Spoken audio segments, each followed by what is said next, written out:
late? I feel like we're late. Okay. Also, all right, y'all early adopters, you people who've showed up on more on time, the early people, you're gonna have to let me know, like, light, color, sound, all of that stuff, because I spent, geez, all in 10 hours probably installing the new editing machine, and the old editing machine lives out here now, and I feel that it needs to be shared.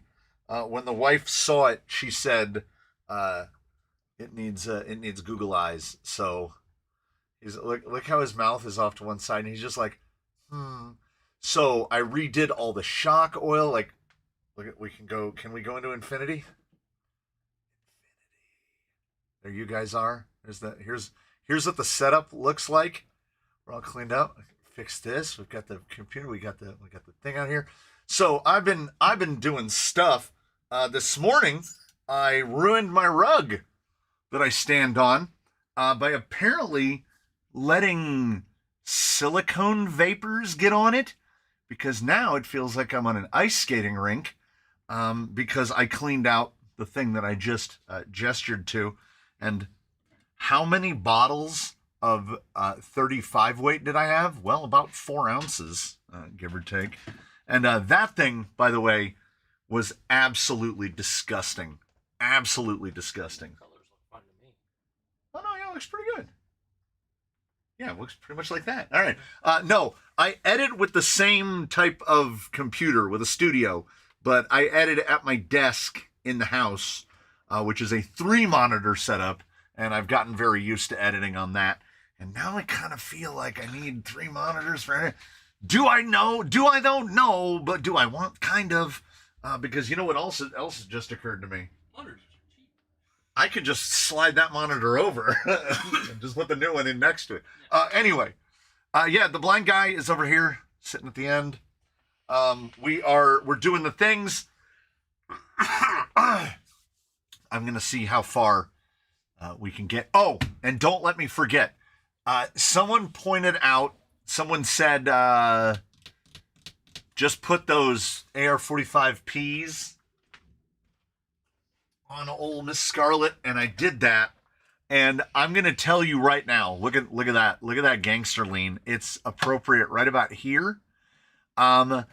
She was fine on hundreds on the pro axles, on the pro, what do they call them, 45 pros?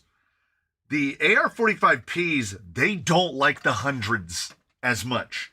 It's too much travel. I stood them up a little bit, and I went to the highest hole to kind of try to even them out a little bit, but it's too much travel for the chassis mounted steering in the front. My advice to whoever the wheel picks to get this is either just buy, I know Boco makes a BTA bracket for this, or I think somebody makes an SOA bracket for it as well, or shorter shocks, because look at that. Do I have a tire on a kids? She's got it's too much travel. So I got this guy sorted out sort of as best as I could. But it is certainly an imperfect panhard arrangement. It's probably off by a millimeter or two, and I had just done this, right? Got her set up. Like, those Desert Lizards work great, but they are hundreds. And if whoever gets it from the wheel, if you say you don't want the Desert Lizards, that's fine. I'll take them off. I will keep them. I can use 100mm Desert Lizards. I would put those on Sheila today. Get those 10 Pros off of there and put those on there. Anyway, okay.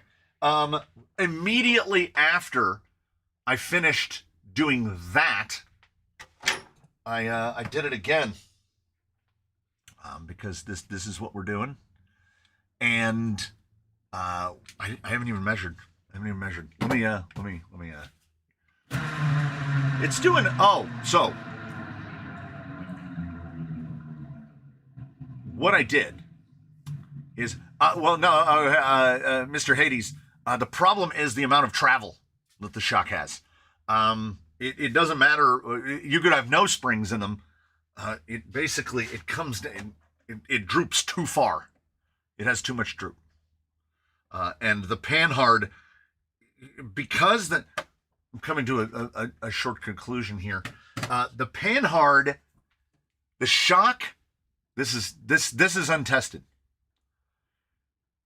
The panhard needs to be at least as long as the shock. I think this is a thing.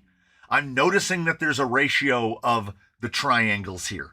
And that is about a 90 some odd millimeter panhard and a 100 millimeter shock. So it really messes up chassis mounted steering. But if you just put a BTA bracket on there, done. So I went to setting this thing up. Oh, I need to spin that so we can move it out of the way. Camera 2, camera 3, camera 2, camera 1, camera 2, camera 3. Is it correct? Yes. Camera 3? Yes. Camera 1? And as long as the microphone is not too loud, we're good. Has anyone tried the new Hobbywing Tumbil 80? Where are you going to get one? The A-Main says on all of that stuff, they say pre-order on the Elite, and they say back order on both the Outrunners and the BL80. So people have already asked me several times if I'm going to test one. Sure, I'd love to test one. Find one. It took a month to get my Elite. A month. I did not think on that day to order a BL80 and the Outrunner at the same time. So you probably ordered it around the same time. I ordered them middle of September, like around the announced time. So expect, maybe before Christmas, I can get a review on that. I don't really concern myself with too much with getting out in front of the curve. Because nobody cares. Not sponsored. Yeah, I'm not.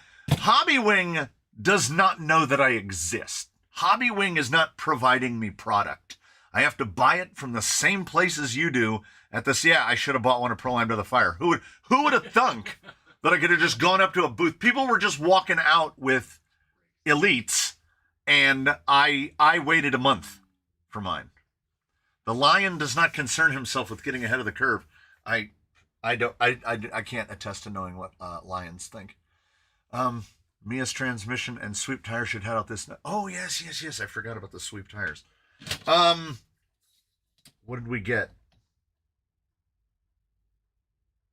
It's 287. I'm not even lying. It's 287. Has anyone cut and shut 1.9 Canyon Trails and made 525 and are they any good? Why? Why? No, this is a serious question. Do you just want them to be slightly narrower than just getting a 2.2 Canyon Trail, which are 525?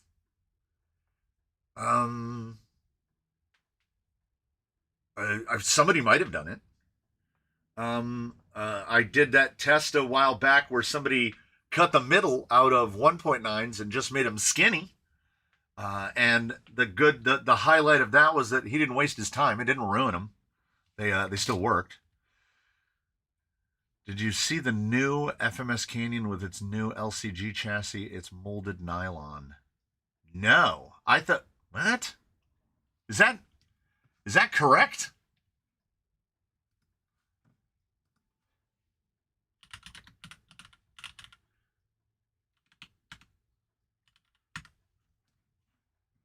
Is there another one that I don't know about?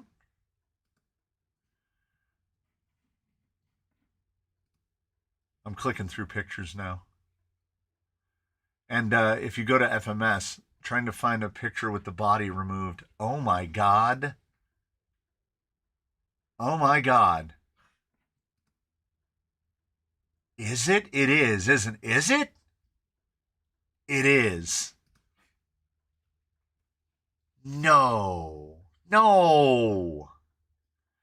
That's not even an LCG chassis. That's just the one that the Yukon Patrol wasn't a composite chassis. Not that I remember. I definitely didn't notice it if it was.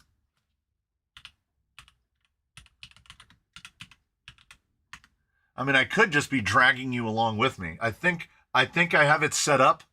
Oh, but the Stream Deck, I don't have the Stream Deck fully configured. There we go.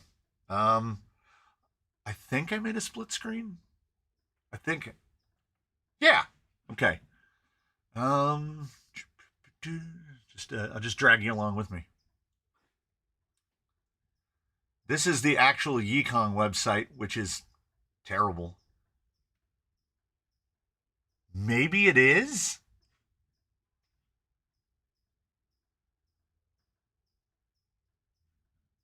I can't tell.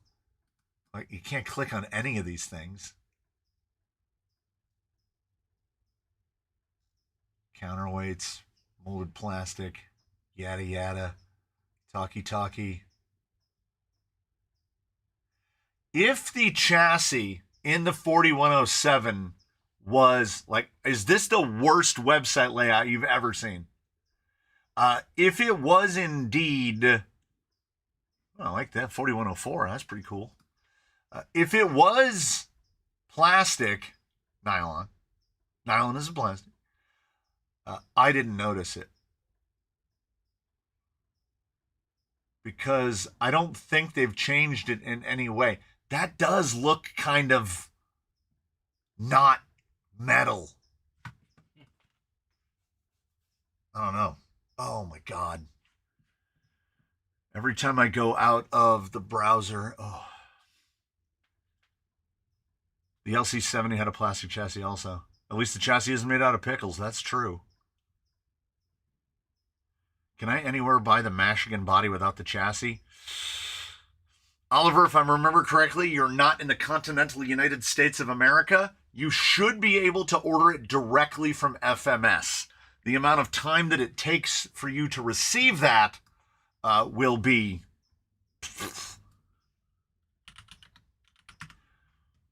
I'm going to go to FMS Hobby. Oh, I guess I could do it again.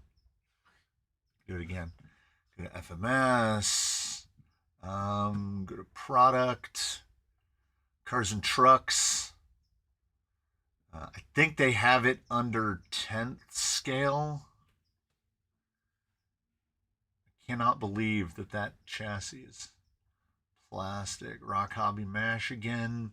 And then usually from this page, I can go to the option parts. View all parts. I did remember. Look at me remembering. And then you should be, I mean, it won't, yeah, see, it won't be economic. It won't, but here's the thing. Compared to other builds, it won't be super expensive. I don't know what the prices will be in other places, but window frame and doors, you're looking at $30. 40 for the Bobby, for the full Bobby. So you're only at like $70 there. Then you get the instrument panel for another 10, the grill for 4, the seats. You're going to put it together, and if it's anything like assembling the FJ40, you're going to spend about $150, which in the US, which $150 for a full hard body is not crazy. I mean, a Traxxas Blazer is like $180. So, hey, JDA79 gets his wizard on Monday. You will enjoy building it. Yikong 41011 did, which was the first release of the manual locking diffs. Man, it is really shrinkflating. It is really shrinkflating.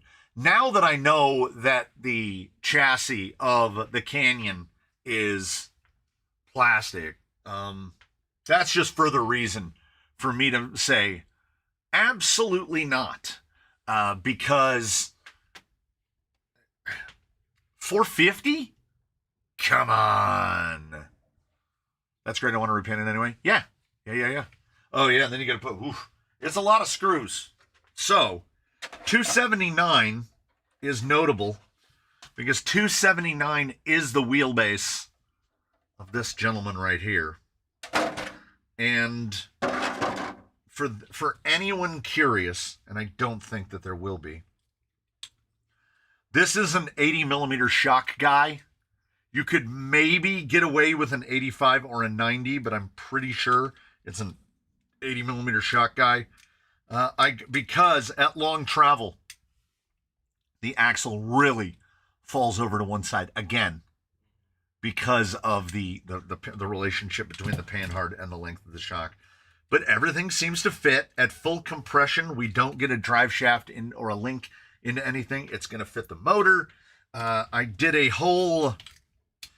I want anyone who's built one will know where I got this idea to put the servo all the way out at the front, pointing to the back.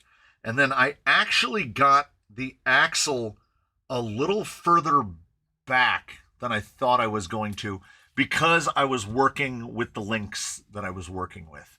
And unlike every other rig that has a sub 300 millimeter wheelbase, we actually have link length differential. The fronts came out at pretty much spot on 100. They're either 100 or 101, and I want to say it's the panhard is the same. Yes, the panhard is 101. The drag link is about 96, as close as I could get it. No, that's not true. That's not explicitly true. I could get it closer if I spent more time, money, and effort, because the way the Gold Rush has it is it's just 2 bars with 4 holes in them. You see that gap. I could easily remake these bars with the 2 holes so it pushes the servo all the way up against the chassis, pick up that 5 millimeters. And I'm just going to be completely honest in a place where honesty isn't specifically requested. And that specific honesty is this rig is being built to leave. I'm not going to go through that extra work. That's just the deal.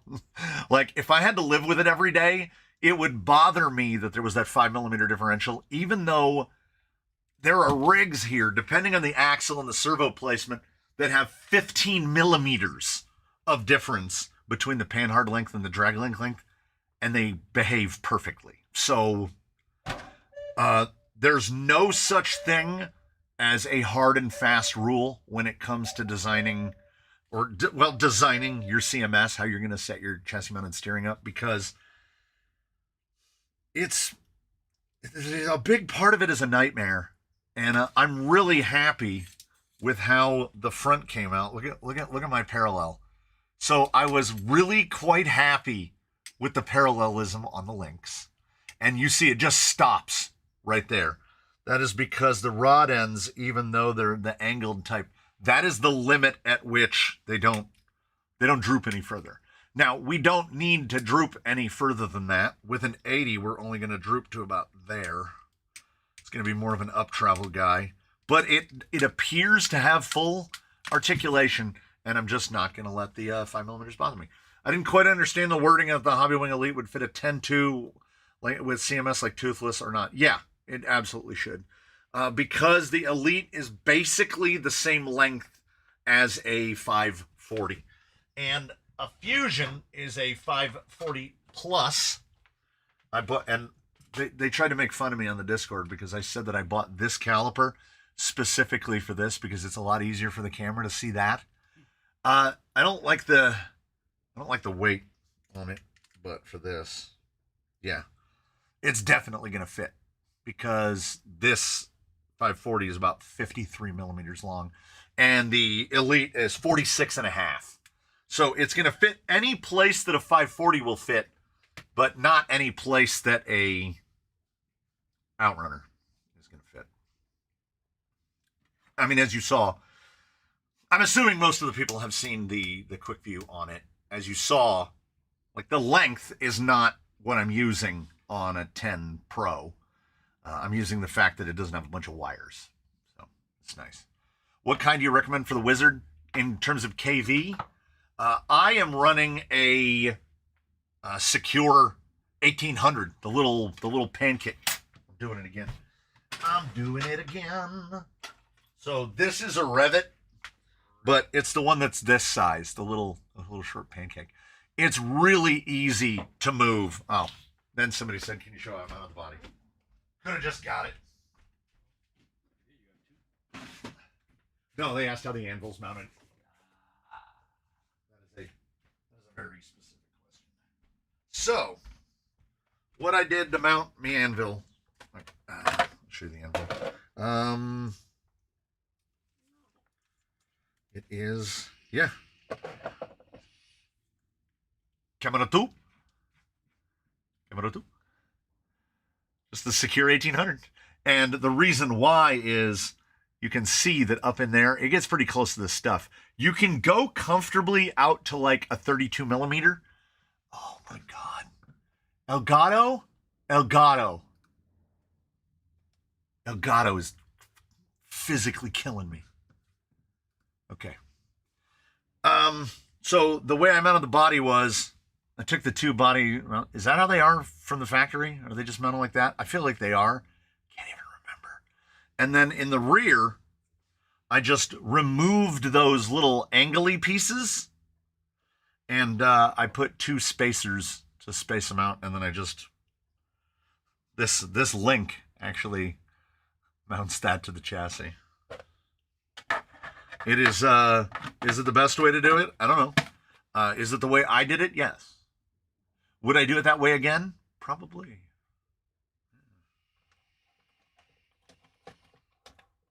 It's pretty all right. It's pretty all right. I don't have any major complaints. Did you see the new Enduro 110 shocks there? 80, 90, 100, 110, 120, and if so, you're going to remove them. Haven't seen them. But maybe, probably. I got my Wizard with the same electronics you used exactly. I did use OT6 brass front and rear with Desert Lizards, and I'm blown away with how smooth it runs and climbs. Yeah, it's great. Oh. You mean as a mullet with the OT6 brass on it? I think we kind of have the same thing, only you're on Desert Lizards and I'm on GTS that I built. Once I found out that you can get black GTS, I had to have them. And then I did.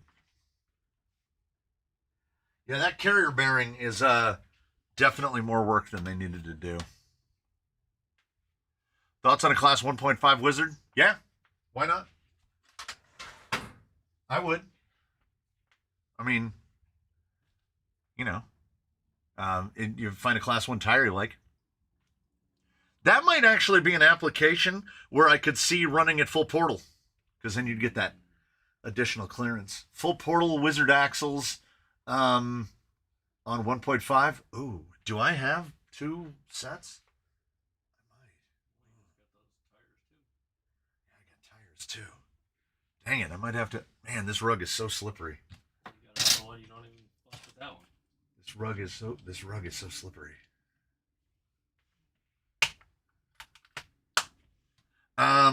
So 279. Pinion angles look good. I happen to have Mias drive shafts on hand.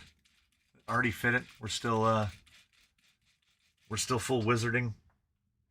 I mean, we're still full Miasing. I was looking at a wizard when I said wizard. We're gonna have to figure out how the body mounting is going to go. Got to put wheels and tires on it. We have to shoehorn this hideous thing in there. Hey, we're giving away an RTR. What do you want? Like, I just like that it puts the responsibility on someone else. Then someone else gets to throw these garbage electronics away, and I don't have to do it. I'm gonna go all in. Trying to fix the bump steer though.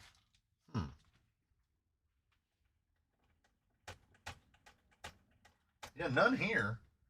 I think it's gonna vary depending on your servo, your horn, It's going to depend on a lot of things with the Wizard.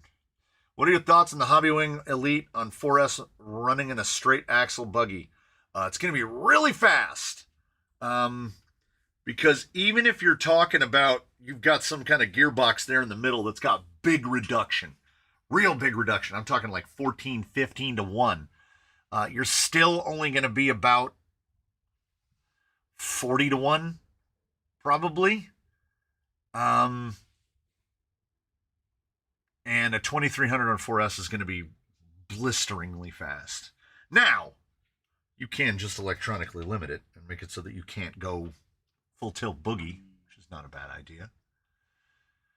Wait, are you giving away a rig in celebration of Irwin hitting 500 subs? I actually didn't know that Irwin had hit 500 subs. But congrats on that if he's here. I haven't seen him. But if he's here, congrats on that. I drive a lowered Honda. I'm used to bump steer. That's steering for bumps. I think that's different. When's the giveaway again? Usually like halfway, like 1:30, something like that. That way people can show up. People that feel inclined to join can join. Yeah. The usual, the whole schlemiel. Yeah, I think we can just do 8s.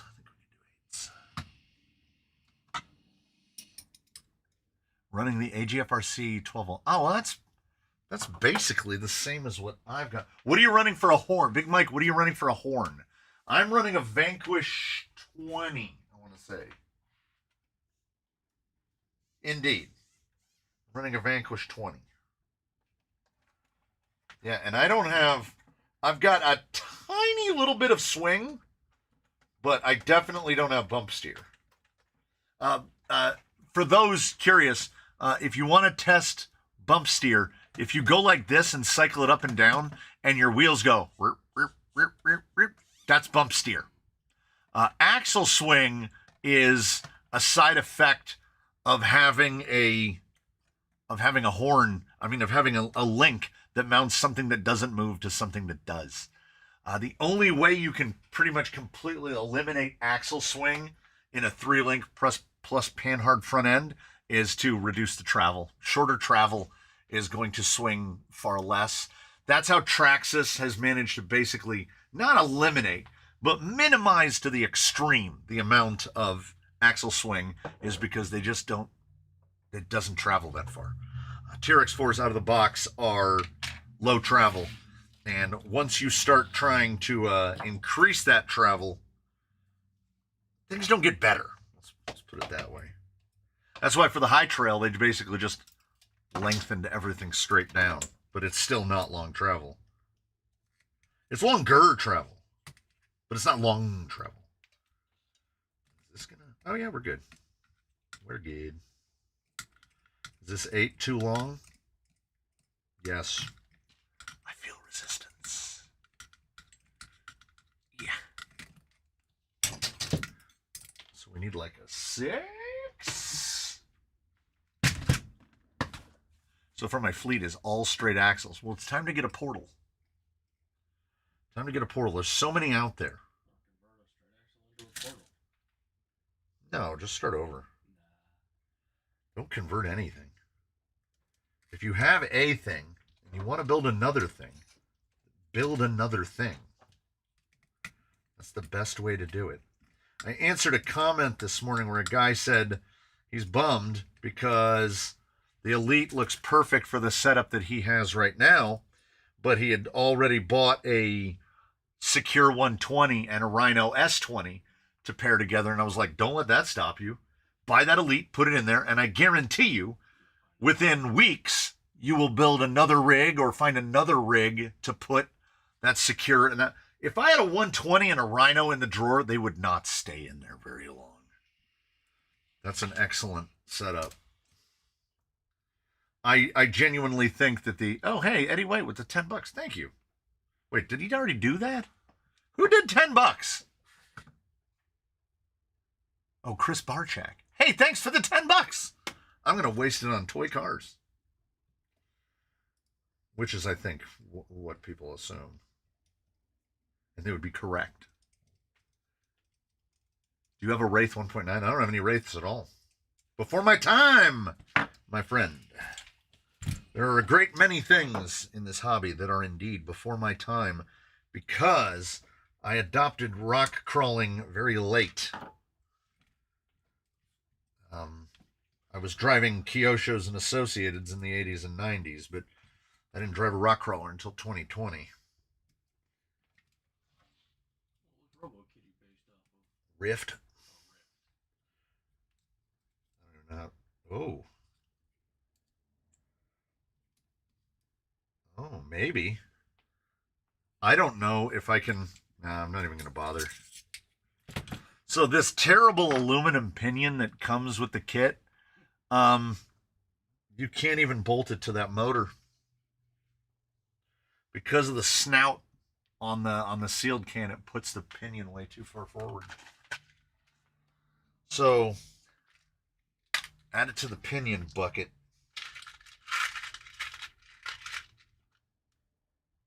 Because I anticipate whoever is just going to throw the motor and the pinion away together. Just put a better pinion on it. So, life is too short, Watch, I take it out for the ghost ride and the slick rock. Works great. I'd be as surprised as anyone. I don't think this is going to fit either. Nope. Oh, the slick rock is winning. The slick rock is winning. Has anyone used the Enduro Pro chassis? I have not. Does the Wizard gearbox have any OD/UD built in? No. The T case on the Wizard. Here's how you can tell. If you see this, where they just come out together, then no. If they come out like this, one over here and one over here, then probably yes. Almost, not certainly yes, but probably yes. But if they just come out in line with each other, then the answer is no. Well, that was a 13, and this is a 13. Fourth pinion we've tried. We're going to see. Maybe this one. This is a Vanquish, which I also don't particularly care for.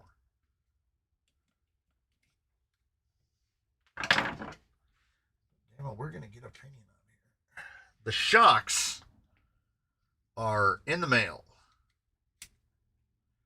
I ordered some 80s for this, as I can't mount they were Chavtex, which never trust the listing. They'll be like, oh yeah, these are 95s and they're 105s, and they'll say, oh, these are 90s and they're 85s. Did I get it? That's not bad.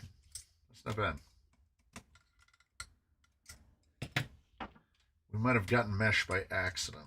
I gotta check where the set screw is to make sure we don't ruin it. Hey. That's how you can tell how much torque is in that thing. It barely feels like there's a motor attached. What are we building? Trucks of Fortune. Thanks for the stickers. Not a problem. Wow, you got them already? Dang. I feel like I mailed those like day before yesterday.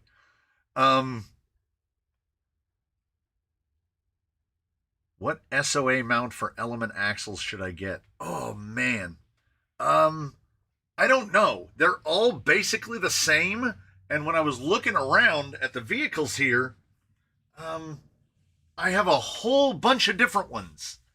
The cheap one is the one I would say. It's literally two plates that clamp onto the truss on the top of the axle. It feels impossible to get wrong. I don't have any preference for one over the other. Did I send enough money to cover shipping to Michigan? Yeah. Just. But yeah, it was like 9 something.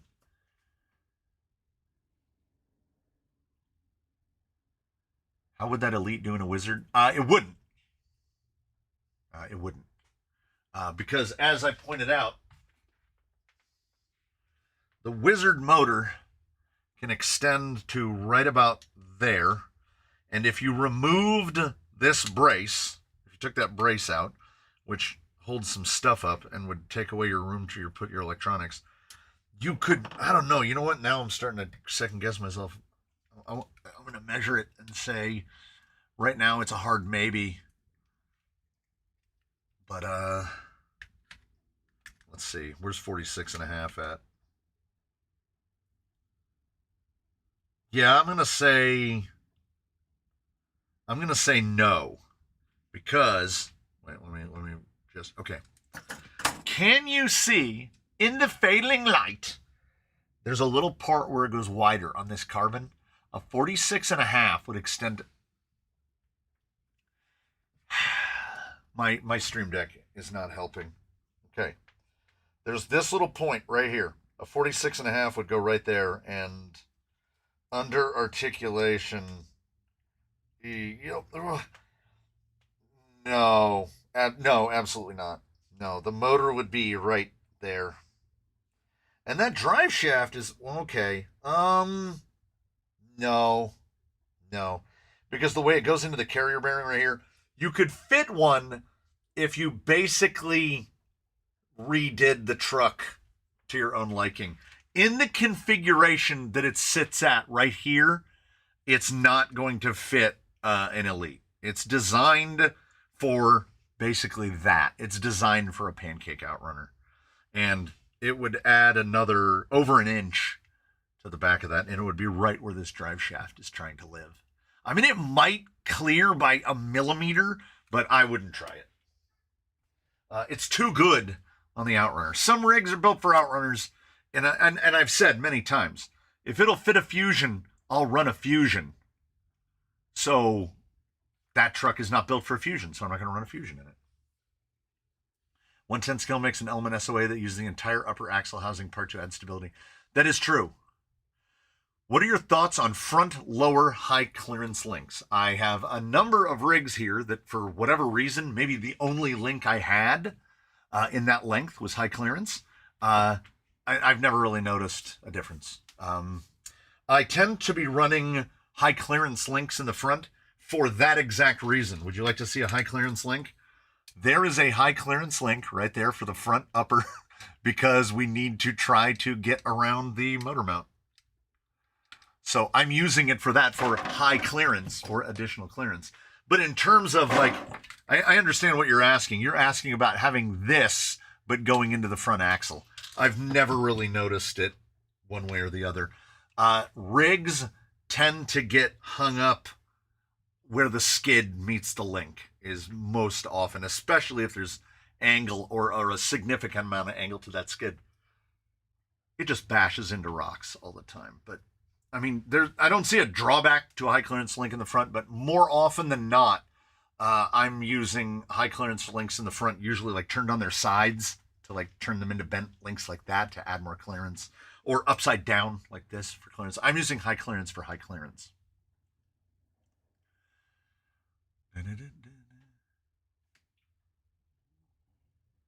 The Earth has no gravity, the world sucks. Yeah, that's pretty good.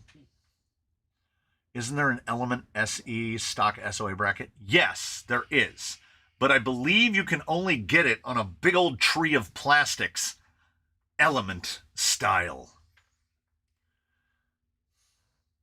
As soon as I get off work, I'm headed to the bank to deposit money to do gift memberships and stuff. All right, Charles.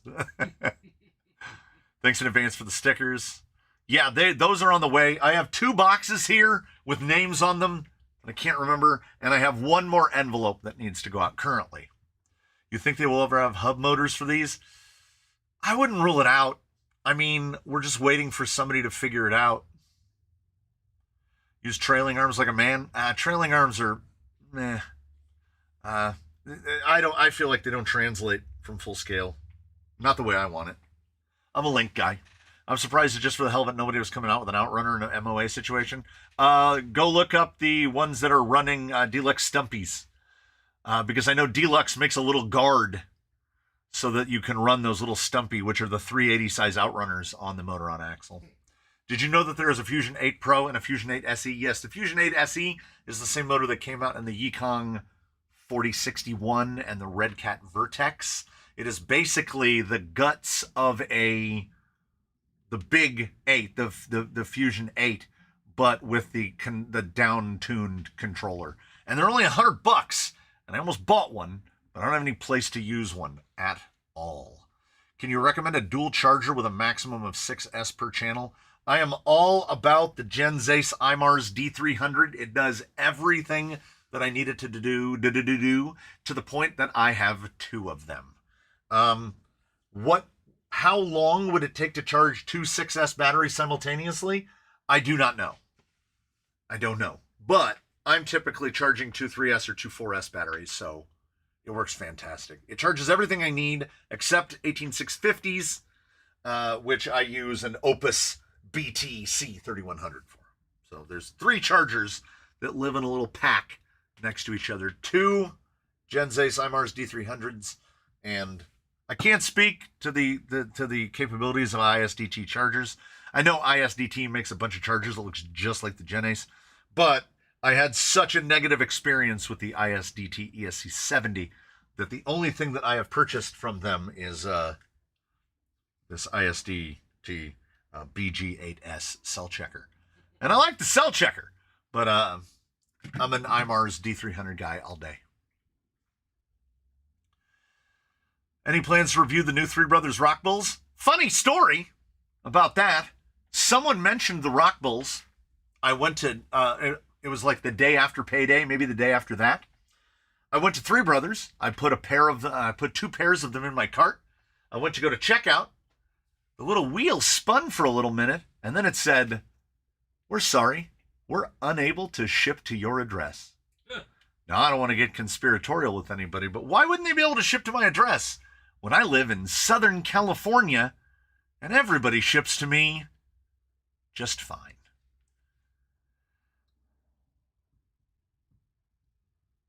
Yeah, Deluxe says to use Stumpies nowadays for MOA with the guard. Dual brush motors are not nearly as good. No, not at all. Oh, welcome aboard, Caleb. And did I see another one? No, I didn't. Welcome aboard, Caleb. Some guys run dual fusions on MOAs. Yeah.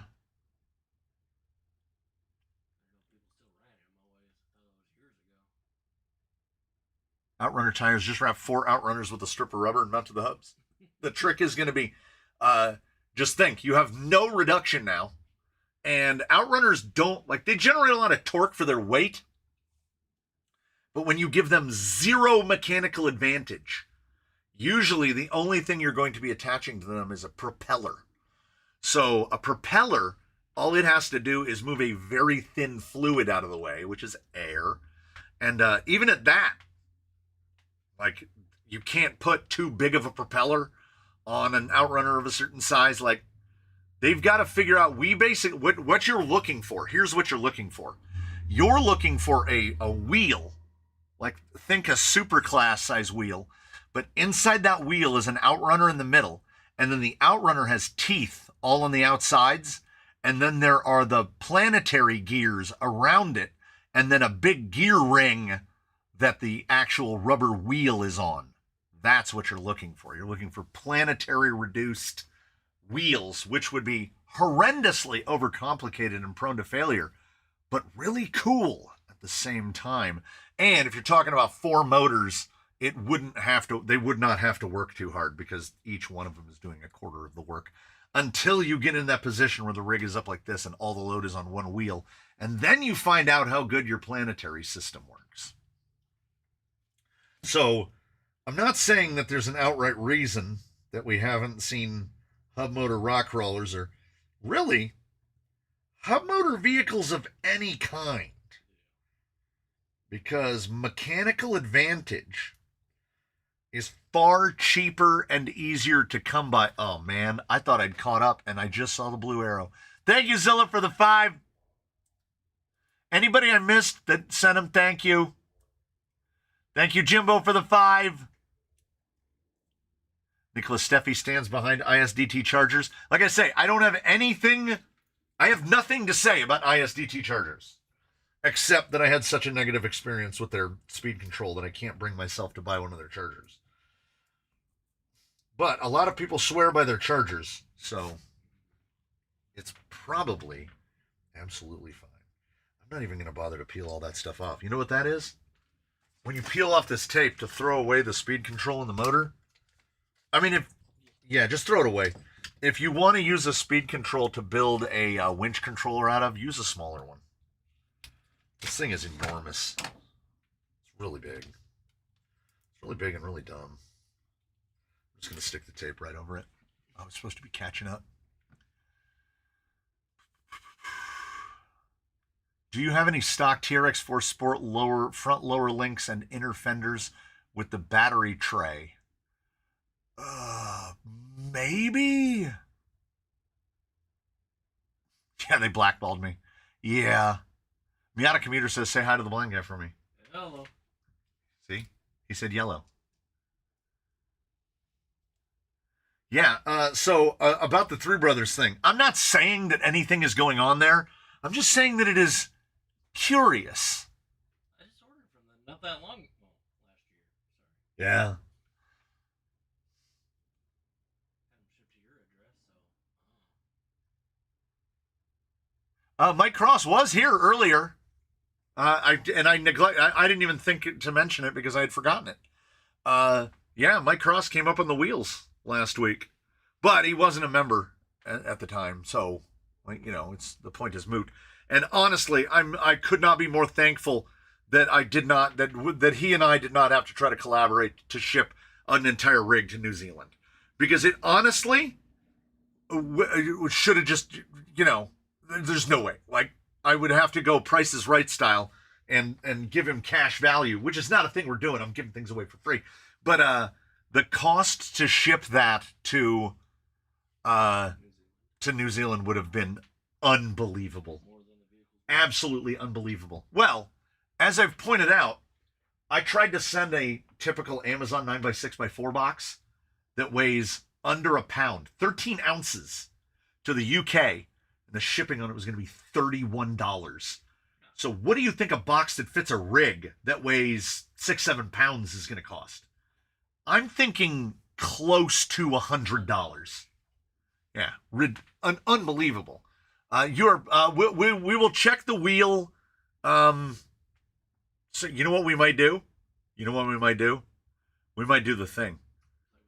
We might do the ultimate bad idea, and I just clear the wheel, because there are so many names on the wheel right now that are people that are not members, that don't follow the channel anymore. Like, there's like 180 names on the wheel.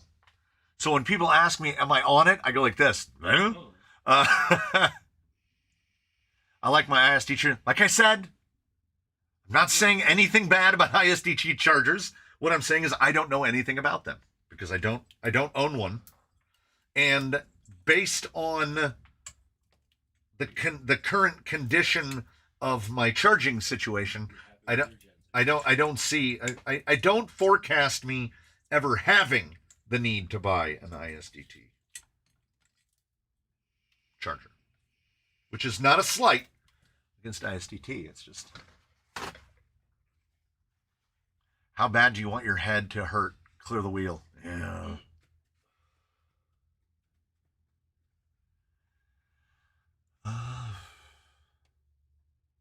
I get stuff from Three Brothers all the time, and I'm in Redding, California. Yeah. Oh, so Bubba, when we get to it, you just say, put me on the wheel, and I put you on the wheel. So that's what we're going to do. That is, in fact, what we are going to do. We're going to get to a certain point, right? We're going to say that it's going to be at about 1:30. So someone remind me at around 1:30. At around 1:30, I'm going to say nothing in chat except put me on the wheel. If you type in a comment, put me on the wheel one time only. I'm losing my already.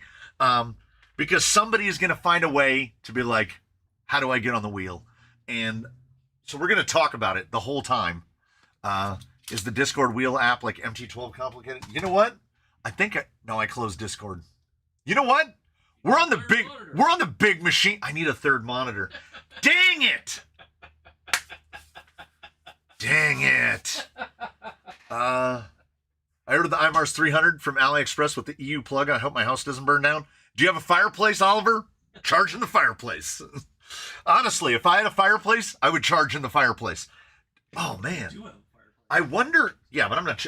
Oh yeah, he says you do have a fireplace. Let me grab some batteries and a charger and go in the house and try to charge. And the wife would be like, "What are you doing? Why are you here?" That really. I wonder if there's a place I can buy kiln brick locally. You know, for kilns. Oh, I thought they just used normal. That's regular bricks will explode. Huh. Kiln brick goes to like thousands of degrees. They're like porous. I would get like 30 kiln brick and just build a little fireplace right here. Fireplaces are made out of kiln brick? No. A fireplace doesn't get nearly as hot as a kiln. Fireplace gets to like 500 degrees. If you put how hot would a lipo get when it puffs? Thousands and thousands of degrees. They just on cameras they just go white. Because it's running an extension cord to a barbecue pit. Gotta go outside and charge my battery. I tried drop shipping tires to the Canyon and it said not available, but I was able to send to my house. I think I'm getting blacklisted by the. Oh, here we go. Am I on the wheel? I will blacklist you from the wheel. I was going to send him my ESC 90, but I'm afraid of him cussing me out. Yeah, I wouldn't. Yeah, there's still the sliding into March channel. It's still on the Discord. That is true.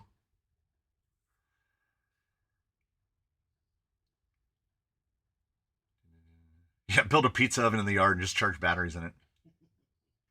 Why have I never thought of using kiln bricks? I have a bunch of spares. Charge in a bad toaster oven. Yeah, toaster oven would do. Oh, Amazon has kiln bricks. Hey.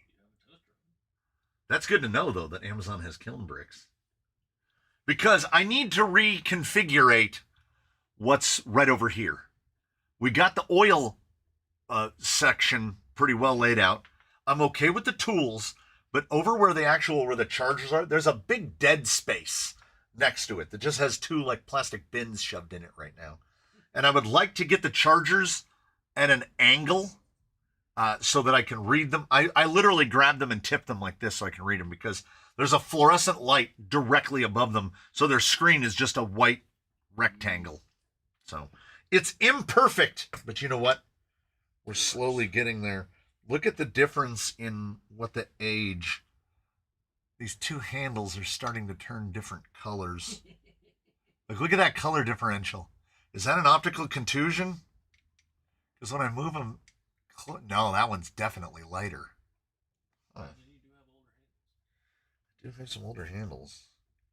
My OG MIPs that I've had for like 3 years compared to the others. Any update on your end for the raccoon? I haven't seen him.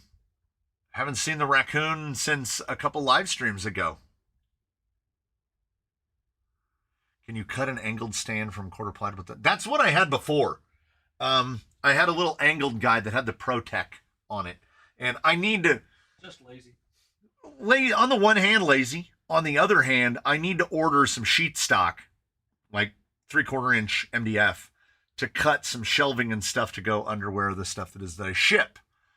And I only have one way of doing this, which is ordered for home delivery from Lowe's because I have no mechanism to transport a full 4x8 sheet home.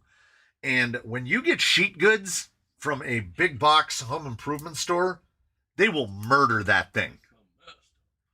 They killed 3 bags of mortar mix on a delivery. And that's just a bag full of powder. What do you think they could do to him? Like, they'll dog ear. Every corner will be dog eared off. Like, they don't even look. So, and one sheet would be under $100, so I'd have to order 2 sheets to qualify for $20 shipping. And then it'll cut me up inside that I'm spending $20 on shipping for a sheet of plywood that costs $50.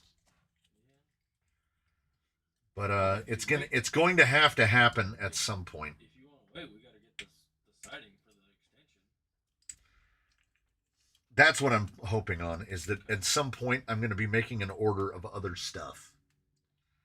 Just tack it on there. So I have an excuse baked in for not doing things in a timely manner.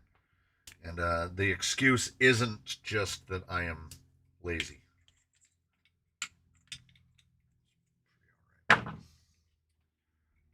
Probably. See if I can get through this one right here. We're making it up as we go along.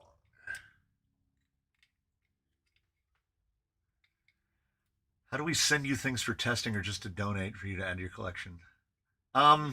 You send me an email to crawlercanyon@gmail.com and say, hey, I'm that guy from the live stream. You're that guy from the live stream. I'd like to send you something. And I go, cool.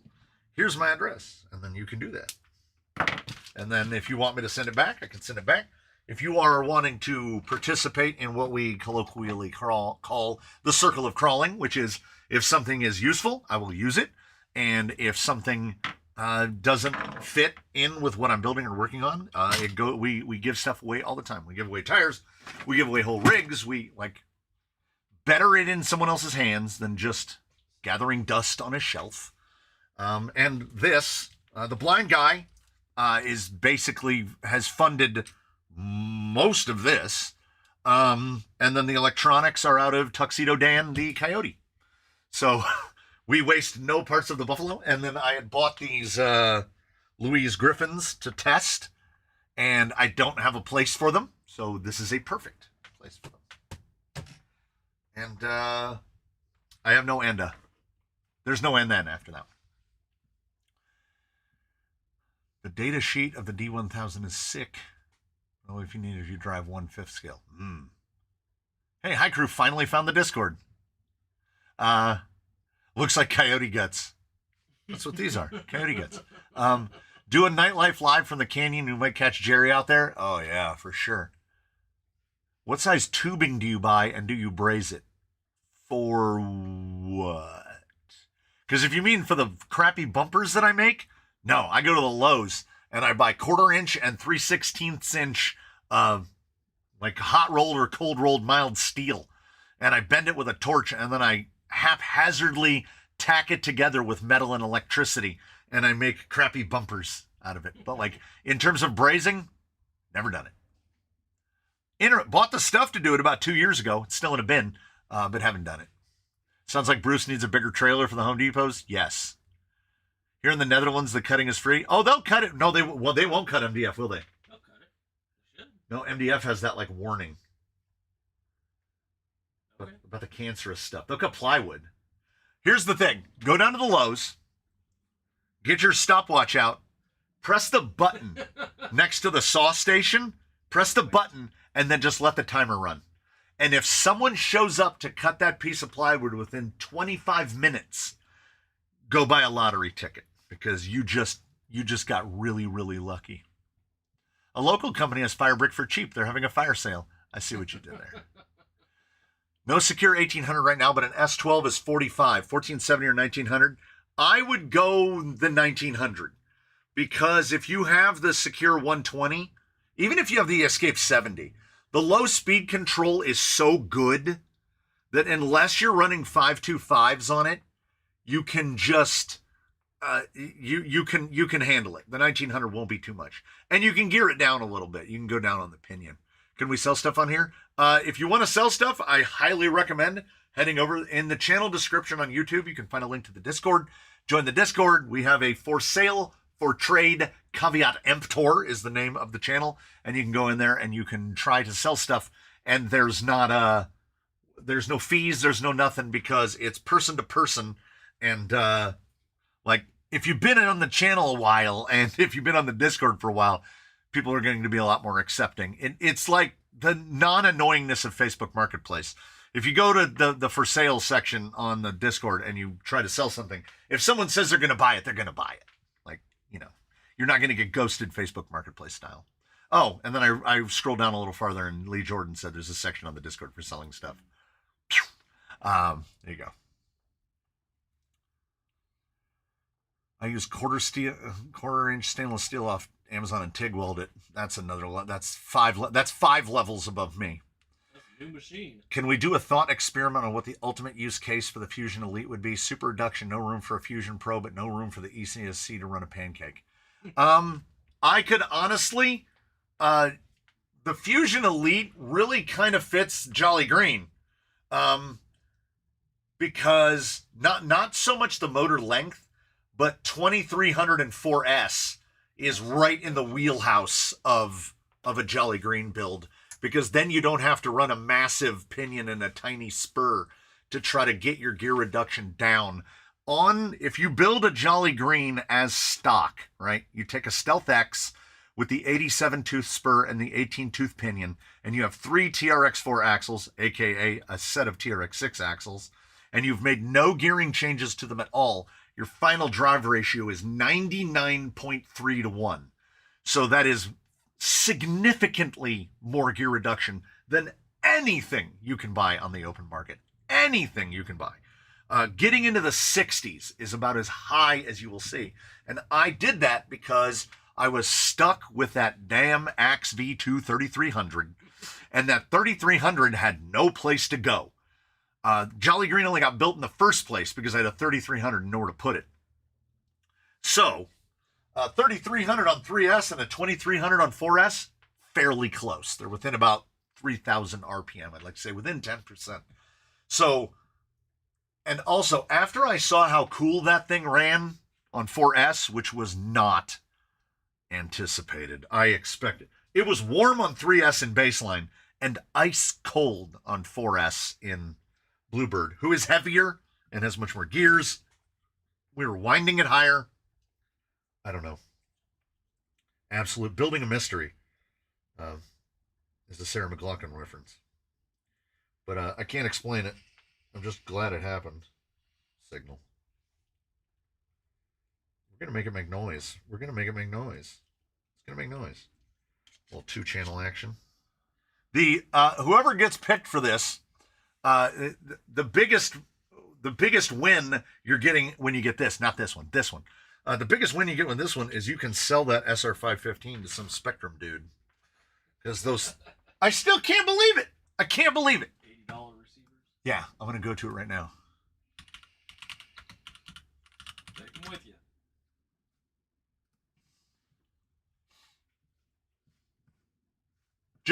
Just in case you're not aware, you know, for the people that don't know.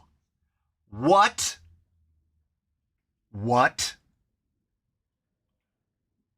How? Okay.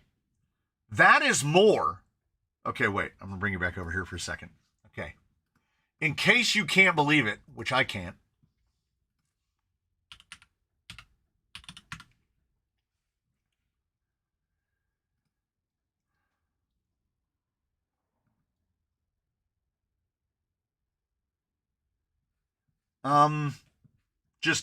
Just for frame of reference. Okay. Spectrum. What are we doing? Like, what are we doing when an RC6GS with a receiver, 7-channel, that has telemetry, and the radio is $69.99? Right. Spectrum is messing around. I've been practicing brazing aluminum, and it's hard as heck, but thanks for the info. Good luck.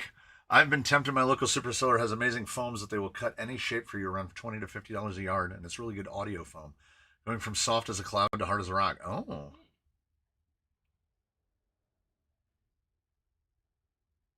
But I want to use a Fusion 8 on the Jolly Green. Well, that's the same thing. It's just big.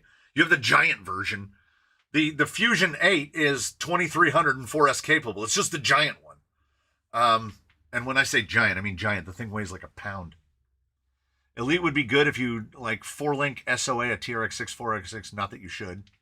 True. I think the Elite was just Hobbywing showing up the Holmes 2-in-1 a little.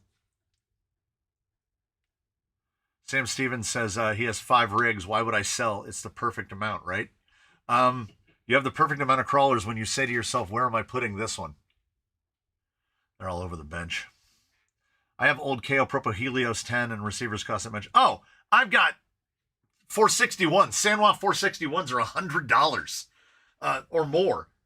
But they do things. Like, there's full telemetry on those 461s. It does voltage, RPM, temperature. Like, there's a reason that receiver costs that much money. This is just a 5-channel receiver that they sell for $80. Or, well, they list for $80. I don't know. They're selling. It occurs to me now that what I should have did. Oh, it's fine. It's fine. It's, you know what? It's somebody else's problem, right? It wasn't going to have any electronics on it. I was going to put donor electronics in it, do the drive for everything, then pull all the electronics and give it away. And then somebody in the chat was like, what about all those crap electronics? And I was like, there you go. There you go. We'll drive it like that and we'll give it away. No, that was an idea. Yeah.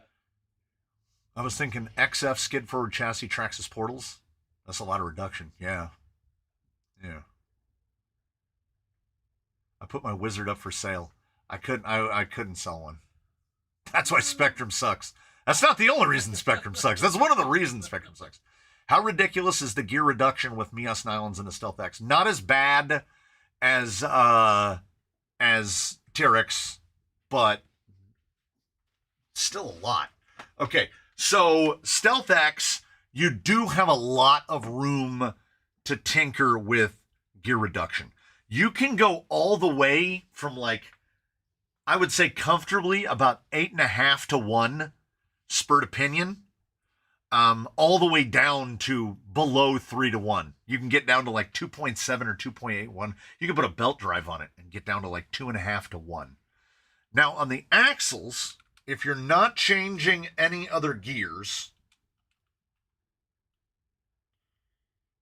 3.75. The axles are only 5.25 to 1 because they use Vanquish style gears in Mias nylons. So it is 1.4 to 1 reduction. Axial is 1.9 to 1, and Traxxas are 2.55 to 1. So Traxxas portals have the most reduction of anybody. They run 923 on the portal gears. So with that, 525 is not huge.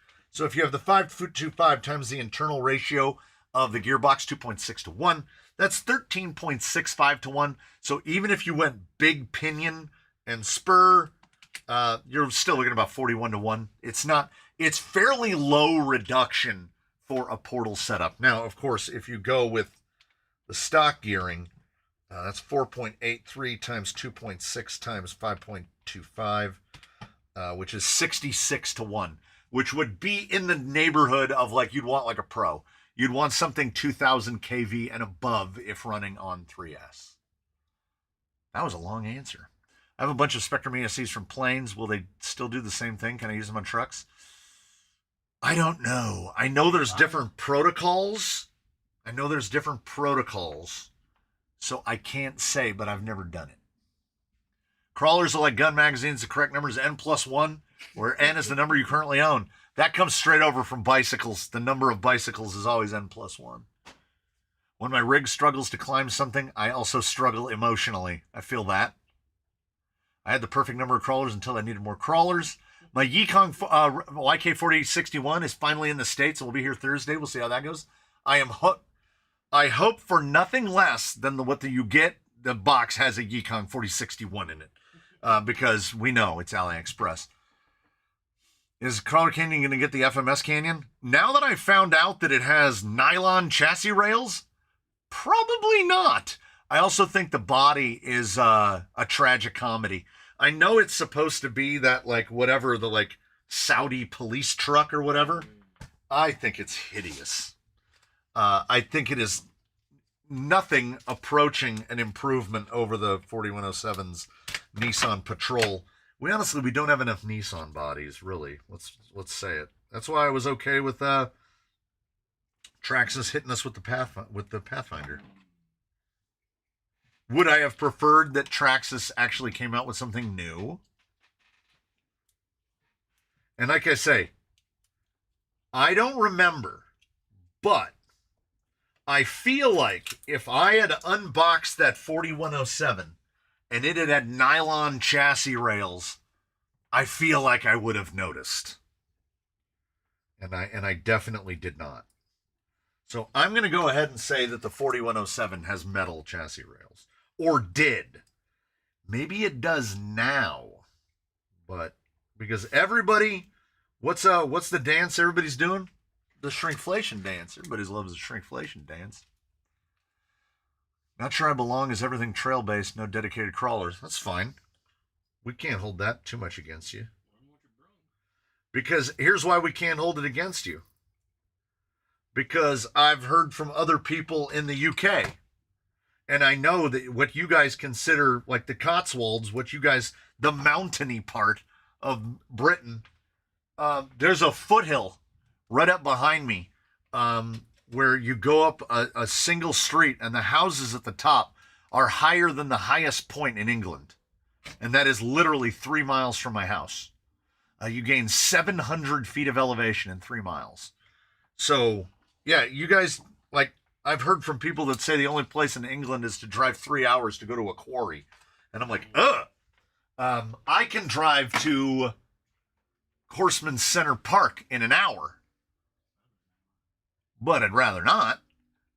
So I built a rock crawler course in my backyard. You might have seen it. Once or twice. I feel like people are familiar. Yeah, I had a ancient battery cell checker and it was great. And one day it just finally died. The screen died. And this is what I'm looking for. Look at that. That's great. I'm not going to use this one because it's at 57%. Has anyone used the new Enduro chassis that looks like the Mia's Gold Flake? Somebody on the Discord got one. Oh, yeah, I did swear I'd never build one. No, I didn't swear I'd never build one. I swore I would never buy one. Because I went on their website the morning of the live stream and looked for it, and it wasn't there. And then someone said, what are you talking about? They're on the website right now. And I went on the website and I looked at it, and then there they were. And no, screw it. I don't need it. You know how different they all are? They're not. It's just we're doing the same thing over and over again. I feel like a rant coming on.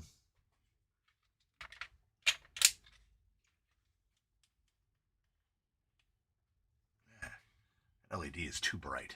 I have a lot of complaints about Spectrum Electronics. Ooh. Did you see me catch it?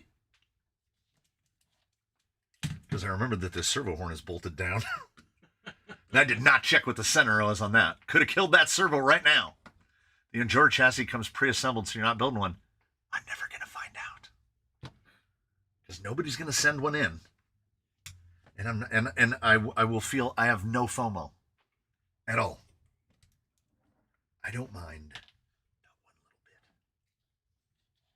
Because I feel like I'm doing the Rolex dance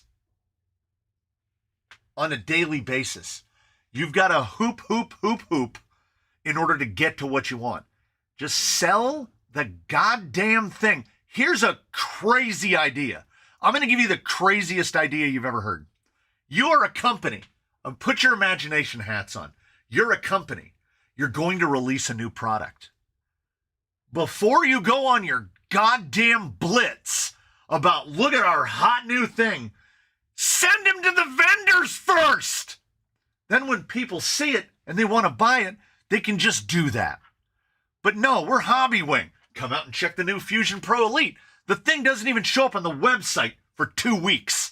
Then you order it from the website. 4 weeks later, you get it. It's not 1987. I'm not ordering things out of a paper catalog where I had to mail in a form to get the thing that I wanted.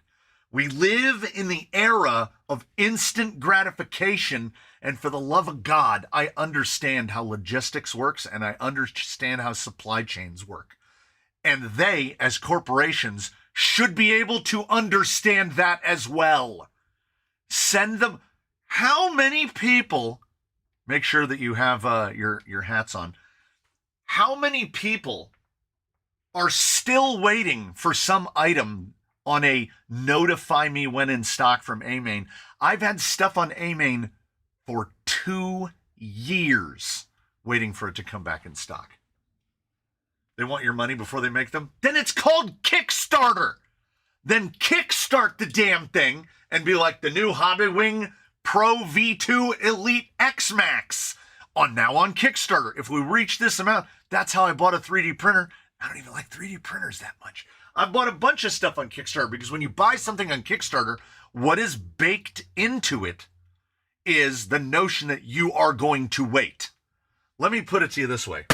I still buy things on Kickstarter fairly routinely, and one thing that I bought on Kickstarter was a thing called a poo pail, which is it has like a little handle, and when you pick it up, it closes a little lid and has trash bags inside of it, and when you set it down, the lid automatically swings open. And then it had a little scoop, and you scoop your dog turds, and you put them in there, and then when you pick it up, it closes up. No stink comes out. Because my sister-in-law had a dog named Romo, and the dog Romo crapped more than any living being I've ever seen crap before. It would crap every 30 to 60 seconds, 24 hours a day. And she would scoop the poop into a 5-gallon unlidded bucket. And then she would leave that bucket just in the yard. And then it would rain a little bit, and then it would smell like the dog turd bomb had exploded. And you couldn't get away from the smell.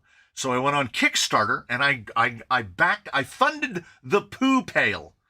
And the process of getting that stupid bucket took so long that by the time I got it, the dog was dead. It literally died of old age before I got that bucket. It sits behind my house, still to this day. And you know what? We're accustomed to waiting. But if you're a company that makes motors and speed controls, and you say, check out our new motor and speed control, and 7 weeks later, we can finally buy one or get one, and we can buy one. What do they say on AMain? Waiting for stock. I've come to this. If I can't go on Amazon right now and get it on Prime, or alternately, go to AMain or HRP or Tower or Horizon and buy it at one of those places, then it doesn't exist. And if Injora wants to play fast and loose with their supply chain and stuff shows up and then it doesn't, meanwhile, Mias is over here building a U.S. warehouse and you can get offset Capras in 5 days. Be better. If otherwise, I don't want to participate, and I'm not going to. Speaking of out of stock on AMain, what's up with SSD axles? SSD stuff across the board has become increasingly difficult to procure. So I'm wondering if it isn't an SSD thing. Is SSD still a thing? I don't know.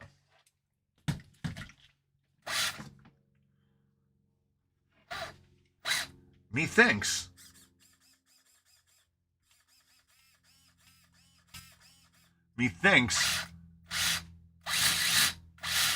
I'm thinking I plugged the steering into the throttle and the throttle into the steering. I can't be sure. But when you turn the wheel and it goes, it makes you jump a little bit. I definitely did that.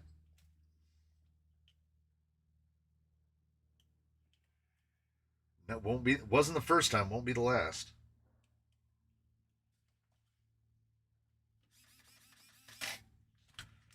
Thing sounds appreciably fast, really. It's not. It just sounds fast. I have 5 separate orders from multiple companies, all on back order now, but they were in stock at time of ordering. Yeah! That's the stuff I love. Erwin asks, Team Revolt asks, hey, Crowd Cameron, what are we building? Trucks of Fortune. AMain says my 80 SE shipped yesterday. You better check that tracking. Wait, what are you putting an 8 SE in? Better check that tracking. Sometimes they print the label and then they leave it there for the weekend. Or that's just me. I don't know.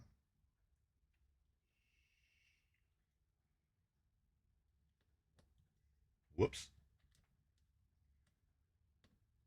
That's close. It's close. It ain't great. It was close. I'll take close. Horseshoes, hand grenades. Is bump steer bad on servos? Seems like the servo would be fighting the bump steer all the time. It could be. but I think it would have to be severe. And I think the situation where you're like bound up into a rock, that's way harder on the servo than bump steer would be. Because in bump steer, it would just be when the suspension travels down like this, force is going through the drag link. Combined with all of the other terrible things that servos have to see on any given day, I think they'll be fine.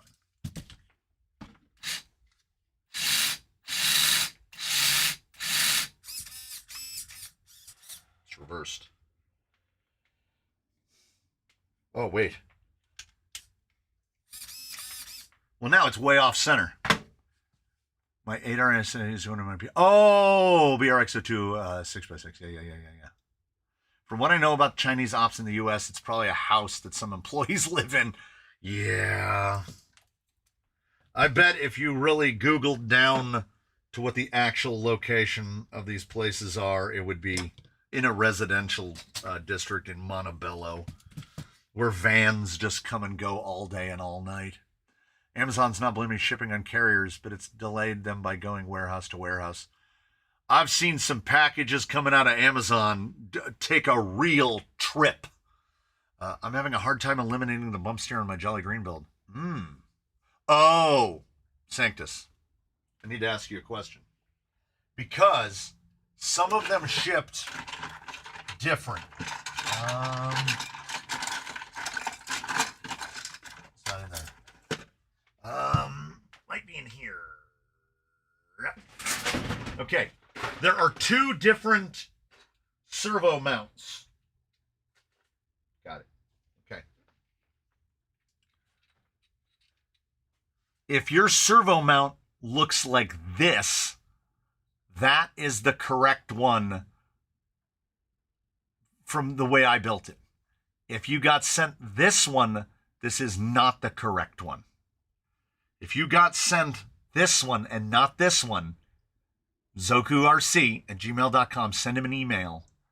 And if he gets enough emails, maybe he will send some to me, and then I can just forward them out to people. But yeah, if you have this one, you might not be able to correct that bump steer. You need this one. Alternately, it is the same spacing. If you have the stock servo mount for a TRX4, that will work as well. Not as well as this. And if you want to run an anvil, you're not running that one. But maybe he will send an element chassis. I was hoping that enough people had harassed him that he would just start making it. But I haven't heard from that dude. He was not at Proline. He had to go to a funeral. So I have not heard from that dude in a hot minute. Oh, what is a spring drag link?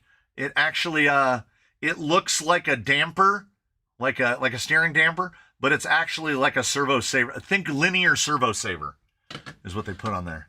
Yeah. The drag link is like a dry, stiff shock. Yeah. Steering damper. Don't listen to the moose. Don't put AR60s on it. I've been waiting 3 months for my friction recoil RC 6570 for my FJ40 still on back order. Eduardo, do the Bruce mod. Do the Bruce mod. Get the TRX4 alloy shock towers off of Amazon. They're in the links to the Bruce and the Sheila videos. And if you got to cut 2 holes in your bed in the back, and then you can run 100mm shocks. Actually, you can run 95s, 100s, and 105s. It's a game changer. It really is. I had gone through 4 different 70mm shocks on my FJ, and I was finally like, you know what? I'm not that averse to cutting 2 holes. And then if you go to MKRC Builds, he can make you like a little crate that goes in the back, and the crate can go over and hide the shock towers. Then no one will ever even know you cut it. And I genuinely do. It is one of the mods that on any on any FJ40, it gets the the holes cut in the bed to fit 100mm shocks, because you have so many options of 100mm shocks. You put some 100mm Desert Lizards under your FJ40, and you'll never have to mess with them again. They'll go for miles and miles and miles and miles and miles, to the point where when I was doing the Sheila build, I bought them, and there they are. And then they didn't get here in time because thanks, Amy. So she got built without them, and she's on the SE. She's on the 10 Pros. And when those 10 Pros barf up the rest of their oil, those desert lizards are going on. Current build: Air 44 center pumpkin with Sprout gears, 48 pitch reverse transmission with steel gears and aluminum case, stainless steel belt lens, 1.9 Belex, 4.1 nitrous, Chemosaurus. Hey, that's a 1.5. You're building 1.5. That's a 1.5. I'm on board. Yeah, racing big bore 70 would work okay on the FMS FJ if running a link setup. No links. Zoku is alive. One of the pickle polishers called his chassis geometry outdated in a Facebook group and then couldn't answer me as to what makes geometry outdated. Called his chassis geometry outdated. It's been 3 years? And which chassis? The ZRD or the Zoku Phoenix? Because if it's the Zoku Phoenix, he built it specifically to be able to just swap a Phoenix over. Man, that's a wild hot take. Anyone test if the Fusion Elite fits the TF2 Yoda? I have a Fusion Pro installed, but had to remove the scale engine. It should fit.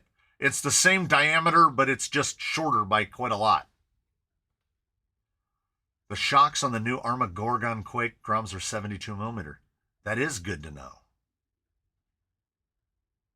Sorry, my phone rang right over. Yeah, if you have the wrong one, I don't know if you can fix it. If I had more, that's my only one. If I had more than that one, I would send you it. But I don't have one, so you're going to have to send him an email and yell at him. Tell him that I said to yell at him. I need 10 Pro springs, but don't want the shocks. Too bad. Axial is not here to help. And no one else, as I'm sure you've noticed, makes a 1 pound per inch spring. For, reasons. Okay. Doesn't the Gold Rush... Oh, whew. I was like, doesn't the Gold Rush have 2 body mounts? It do! So...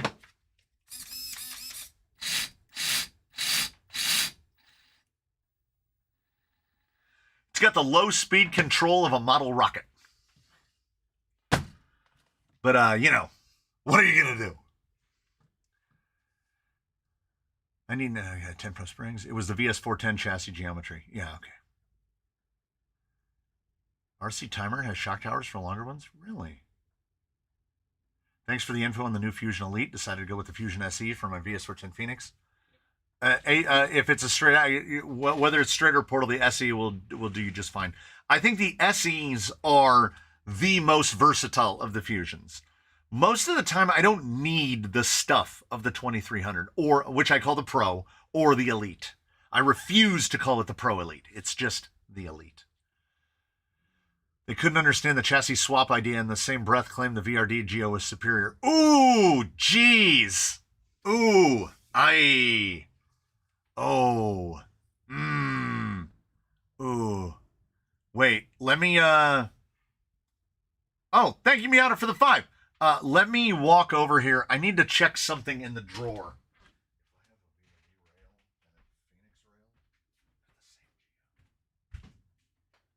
I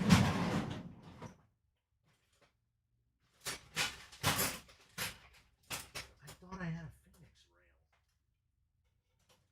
from a swap. Oh, did I use it?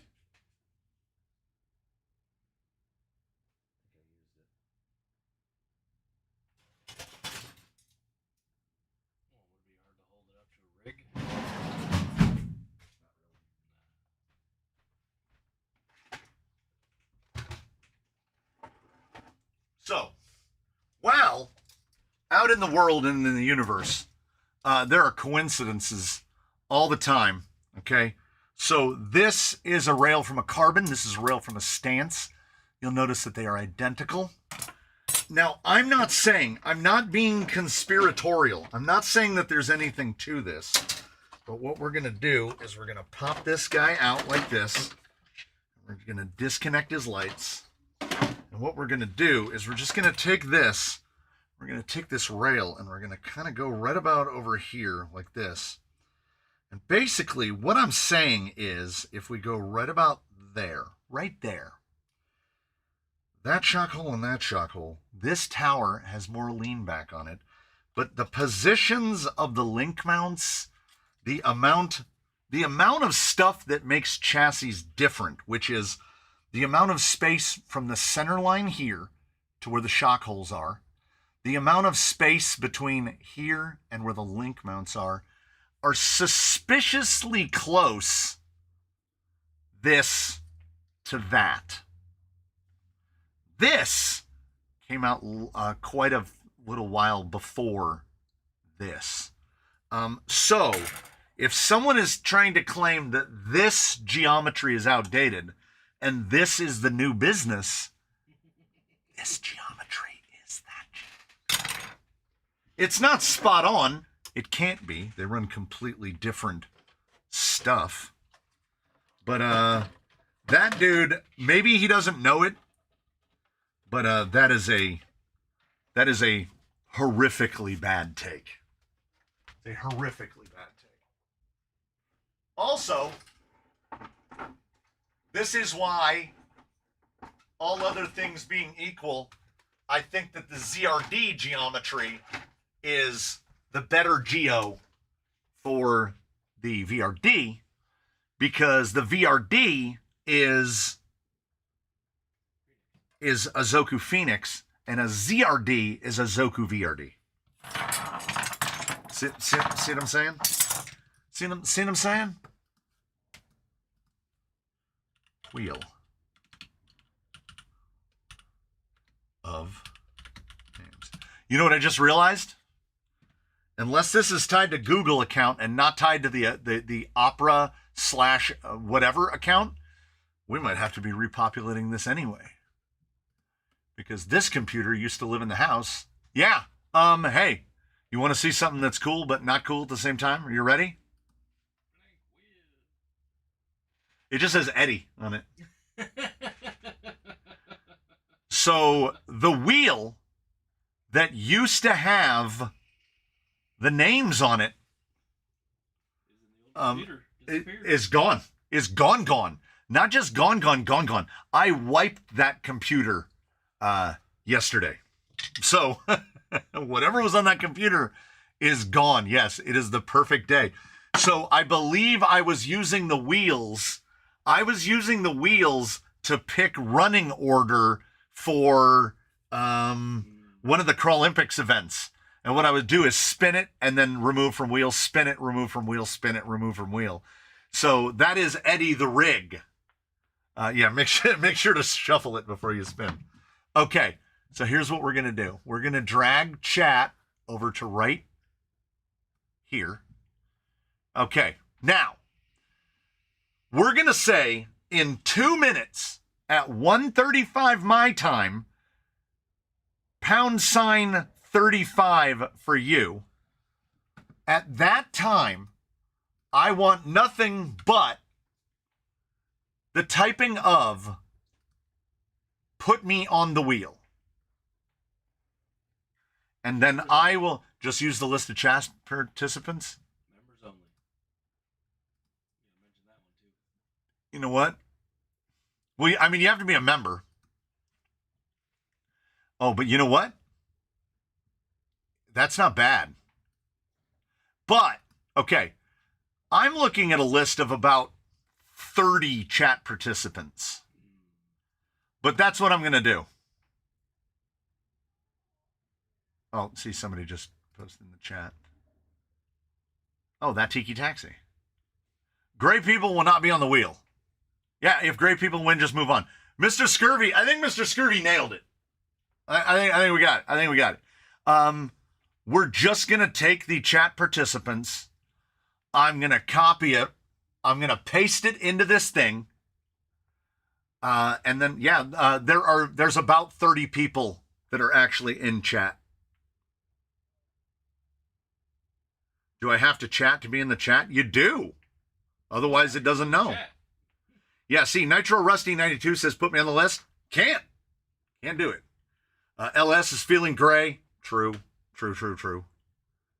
Okay, now they're doing put me on the wheel. Good. Good, good, good, good, good. Yeah.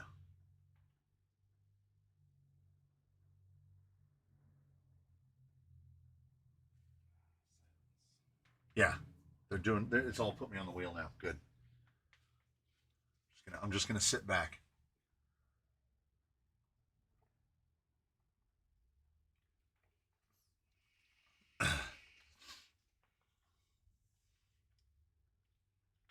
Yeah, so far it's just solid green. I've only seen. Yeah, Hizzy said, "Don't put me on the wheel." Green Warrior said, "Put me on the wheel," but he won't be on the wheel.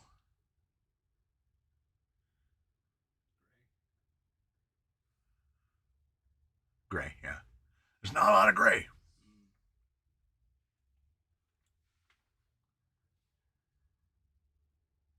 We're doing the full. So it became a non-optional repopulate the wheel today because it clicked in my head. Is it attached to the browser or is it attached to like the Google account? And it's definitely attached to the browser.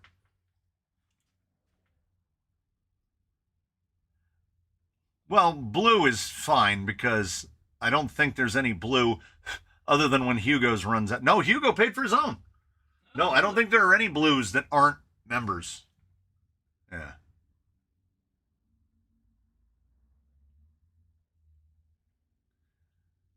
Team Revolt coming in here asking all the questions from noon.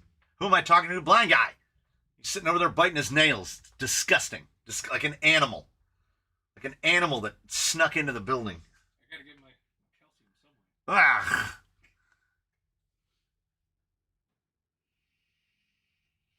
How long do I give him? 5 minutes? Well, as they're going, start typing. Oh, no, I don't even have to. I just have to, drag and drop. Yeah, just drag and drop, man. It's about 10 minutes. 5, 8 minutes, something like 3BRC says, "Oh, I'm gray. I see now. I'm not good at this." None of us are any good at this. Yes, the colored dot shows time as a member. I don't remember. I think if you mouse over them, it'll tell you. I don't know. I haven't seen the raccoon in like 3 weeks.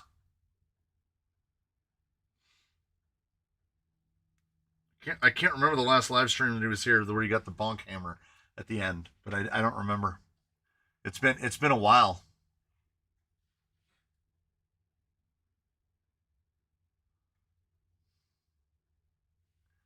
As long as the blind guy ain't spitting the nails on your floor. Nah, he just eats them. He said he needs his calcium. I've been doing it since I was in elementary school. We need to dip his fingers in that bitter stuff that they use for teething animals. Oh, is this the second No Raccoon show? All right.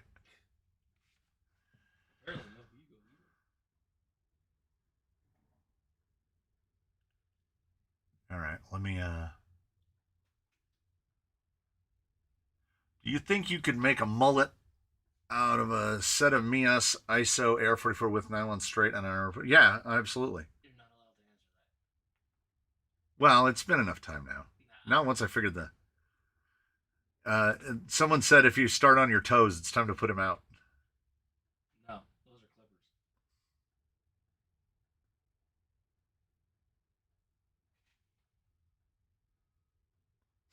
Roland Whitwer said, "Put me on the wheel, and if I win, turn it again and send me a bunch of stickers instead because of the shipping cost." Yeah. Fingernails don't contain calcium, do they? I'd probably not. In California, if you trap a raccoon by law, you either have to release it or shoot it in the head. I don't know if that's true, but if it is, it's pretty cool. Not allowed to shoot things on your own property.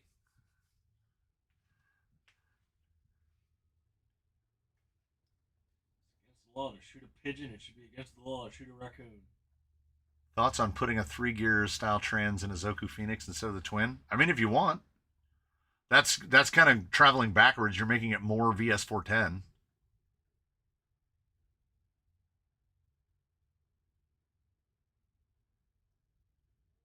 Did we remember to unban the raccoon? Ooh. You know what? Huh. it would not be the first time that someone has been banned. Ed got banned, didn't he? User management.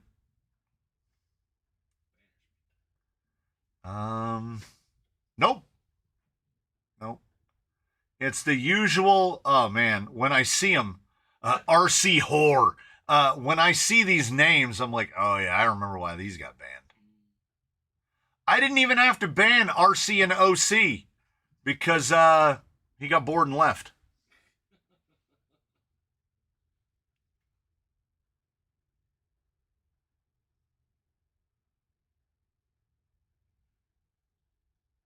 Last info, Zoku element is X-based. XF was an issue.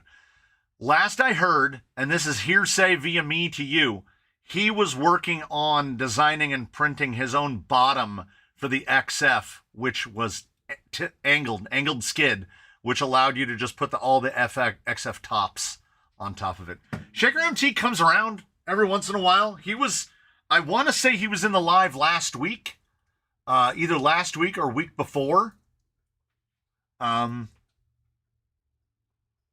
Not saying that we should, because I want to win the rig, but we could send the rig to one of the people that got their truck stolen at Proline by the Fire. Oh, yeah. How does one get bored watching the channel? Oh, I mean, like I say, my mode of operandi is just try to maintain stasis, because for the most part, new viewers come in, old viewers fall off.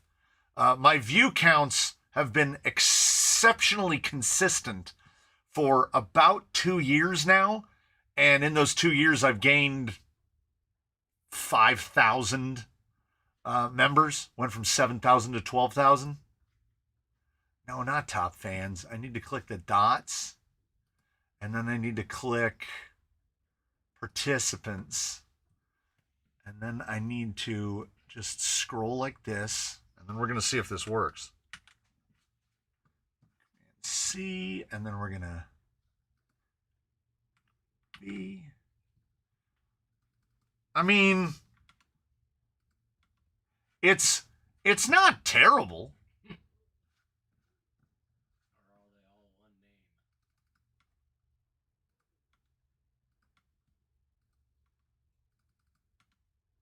No, the cool part, well, sort of cool. It says that if they're a member and how long they've been a member. But it took me. I don't want to be on here. So if their name doesn't say member on it, I just delete their name.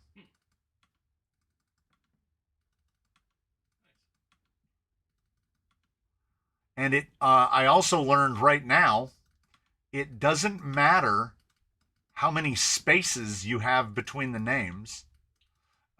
It doesn't care. Member 6 months. So I'm just deleting the part that says member 6 months. Otherwise, member 6 months is going to win it. Team Revolt, member 2 years. And then we get down to Tony Gregg. Okay. So here's what we're going to do now. Are there new ones that you missed? Well, see, that's what we're going to do. Now, what we're going to do is we're going to, I feel like it missed people. Okay. I'm going to put the wheel up, and I feel like it missed, like I just copied participants, and this is not everybody. This is not everybody. It took 25 people.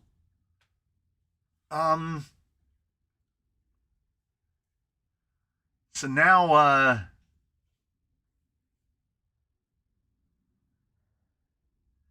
what are we going to do?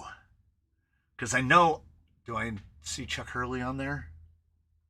Like, there are names I know should be, no, there's Charles Hurley. But Jimbo's not on there. At least I don't see. Mr. Truitt's not on there. Oh, Stricken Hobbies is won before. So we'll put Mr. Truitt. Yeah, that'll work.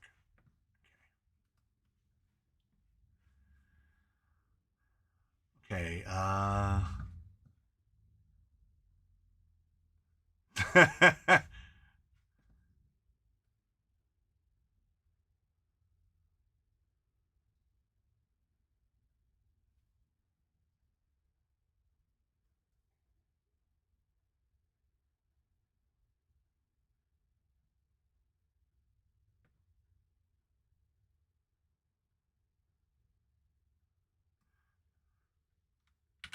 Okay. I'm now gonna go through the same rigmarole again, and then I should be able to sort alphabetically and clean it up. Yeah, chat participants almost worked, and then it didn't, but that's fine. At least we know it's a fresh repop.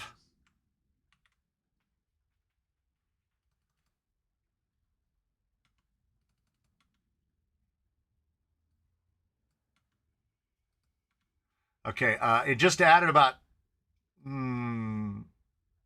40, and the copy and paste. This actually works, because what I did was I just copied and pasted the whole chat thing, and then it says their name, how long they've been a member, and it says I'm not on it. So this would have been perfect. I should have just copied and pasted the other part.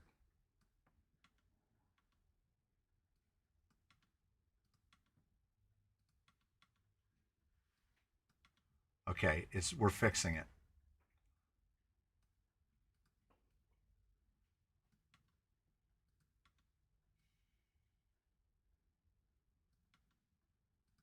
Some of the spaces it doesn't treat as spaces.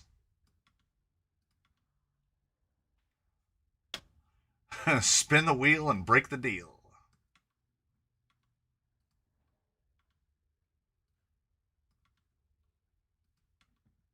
So I'm just deleting all the stuff that's not members. Otherwise, it's going to be like member 2 years.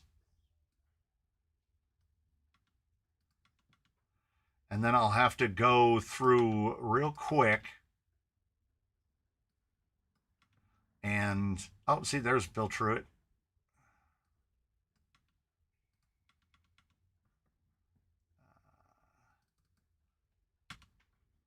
Okay, remember 1 month. I'm not on there either.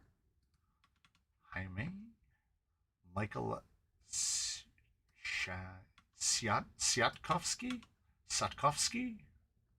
It's got a little guy on the Y. I don't know what that does to a Y. I can't see chat right now because I don't have 3 monitors. Damn it. Team Revolt's already on there. Stunot is already on there. Okay. We'll give you another look.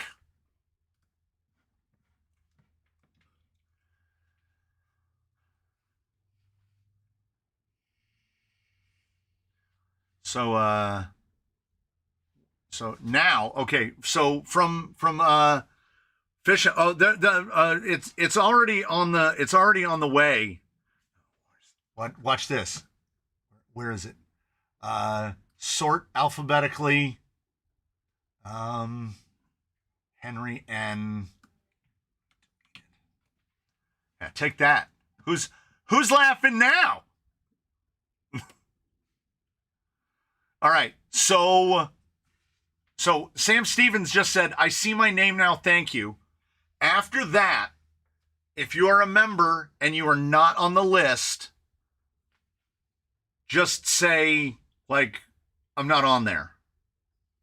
Yeah, like you're doing. Keep doing that.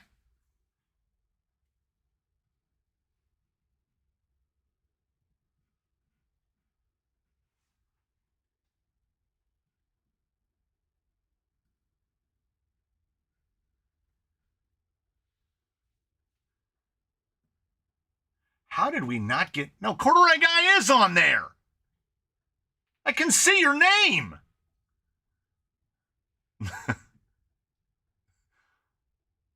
I don't know if I'm not on there. I can't read it. Nice.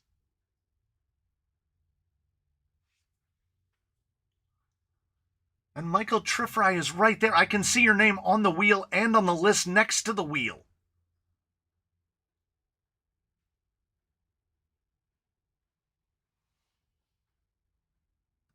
Okay, I'm pulling that group. Okay, so BMX, this goes down to BMX Rex. And of course, Lonnie Clark. Yeah, it goes down more. Spore 777 and Lonnie Clark. I will add those manually.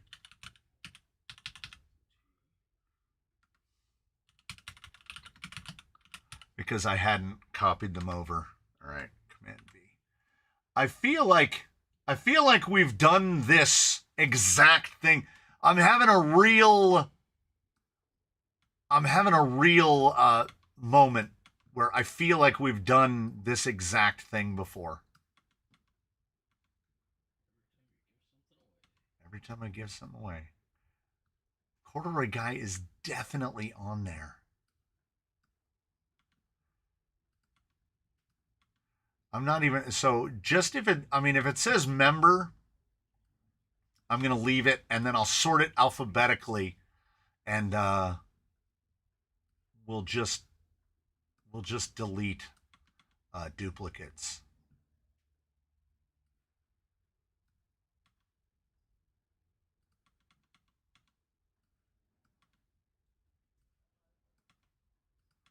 Because it's already enough names that I can't remember if I've seen them or not. You said you couldn't see the chat. Oh, I saw it. I saw it.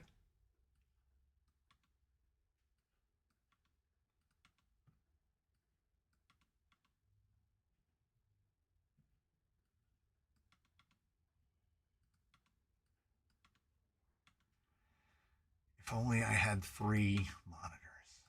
And it's on the way. I have a display port that's not being used. Psycho Garage said they weren't on there twice.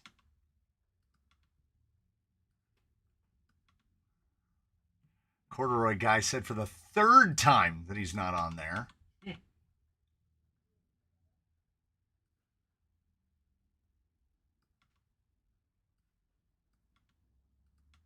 I feel like I'm getting down to the bottom.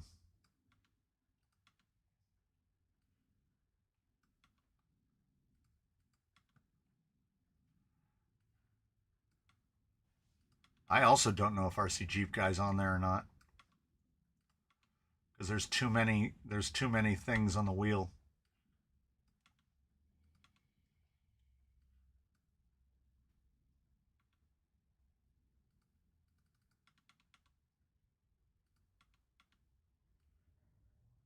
And this will also help clean it up, because anybody here today will still be on the wheel. So next week on the Halloween, when we give away this thing, it'll be easy because we'll only have to add a couple people, if any.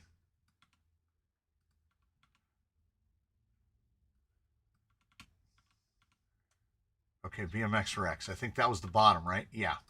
Okay. All right. Now let me catch up to chat momentarily.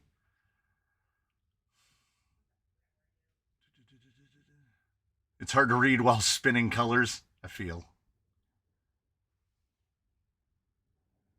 Have easier YouTube names? Yeah.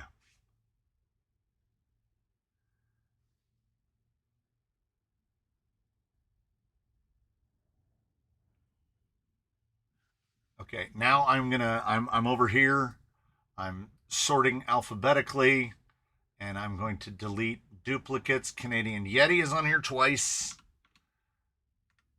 Chuck Hurley's on here twice. Sika Graphics is on here. Michael Trifry's on here twice.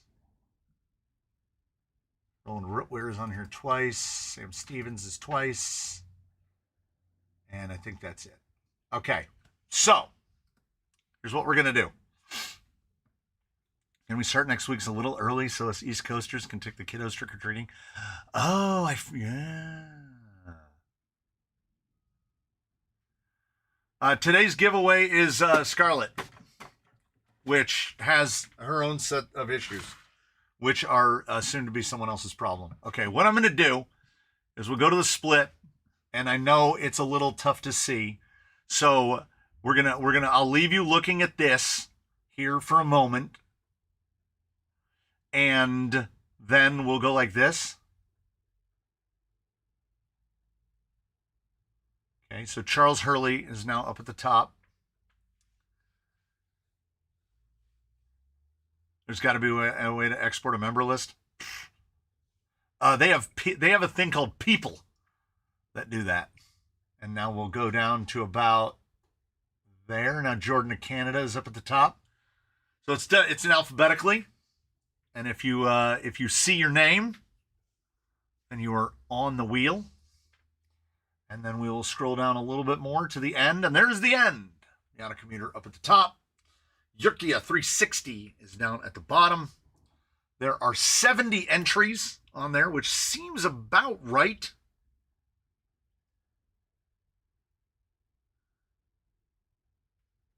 Huckin' Rocks is not in there. Well, we can't have that. He's in there. It would go right here. Huckin' Rocks.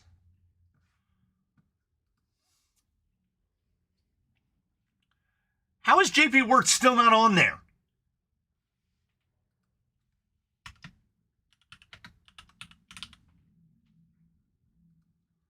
And as much as it pains me, put Henry back on. I did delete him. I'd do it again.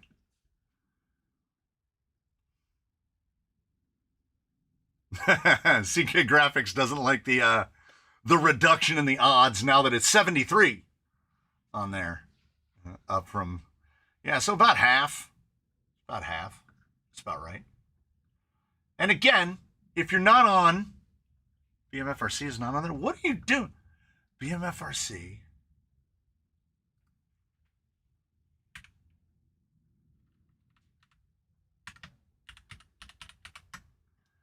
And then, what was the other one? I already forgot. Chris Hulsman.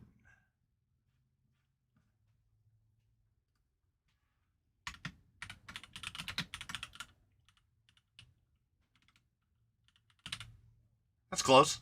It's close. Gets the point across.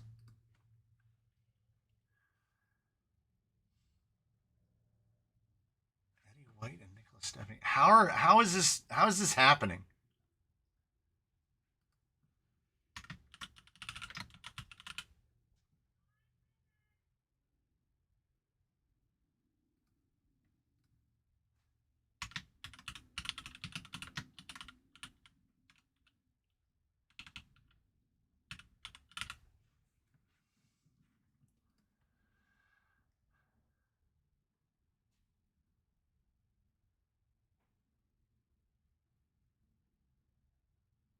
North Rock Brian.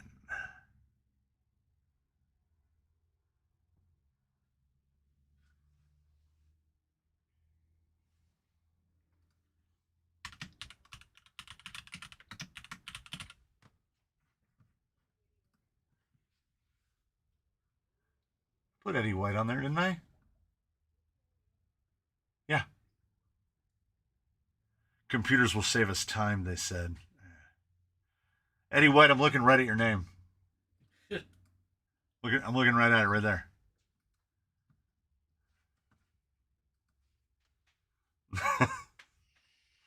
It's that I need that monitor that's in between an Amazon warehouse and me. I spent more of the Google money and bought another monitor. Shaker, see? Somebody asked where Shaker MT was. Shaker MT with the 10. Okay. or am I going to see any names that are people? The YouTube music portal? What? The YouTube music portal subscribes to me. What is that? That'd be awesome if they won. Lonnie Clark is green now. Oh, you were already on here.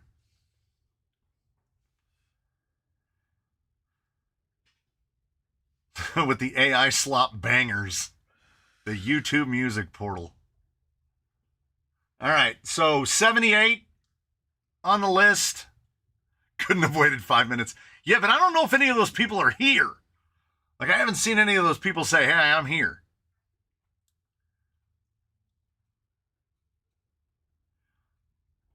Most of the names you know, they're talkers. That's right. Dang. Well, we got to finish that HC6. Shaker MT dropped $100. $100 means the HC6 gets finished. I'm not saying that I respond to bribery, but that will definitely get me to mount those wheels up. There's something very familiar about this.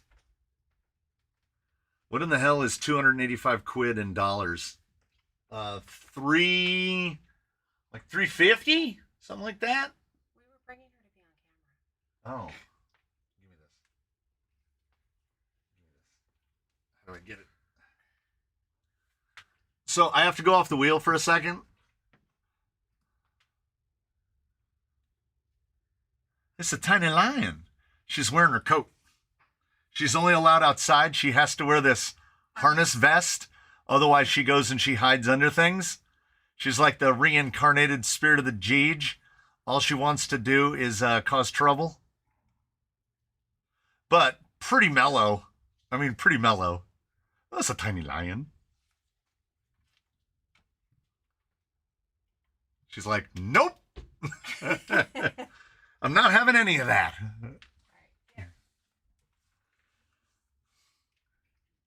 I'm still confused, so the gray can't be on there. No. If you're gray, you are not a channel member.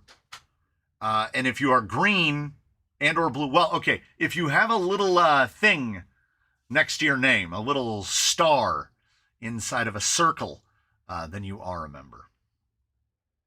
So giveaways are, that is one of the few perks of being a channel member.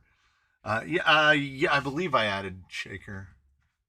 No, I didn't. I get distracted by the cat.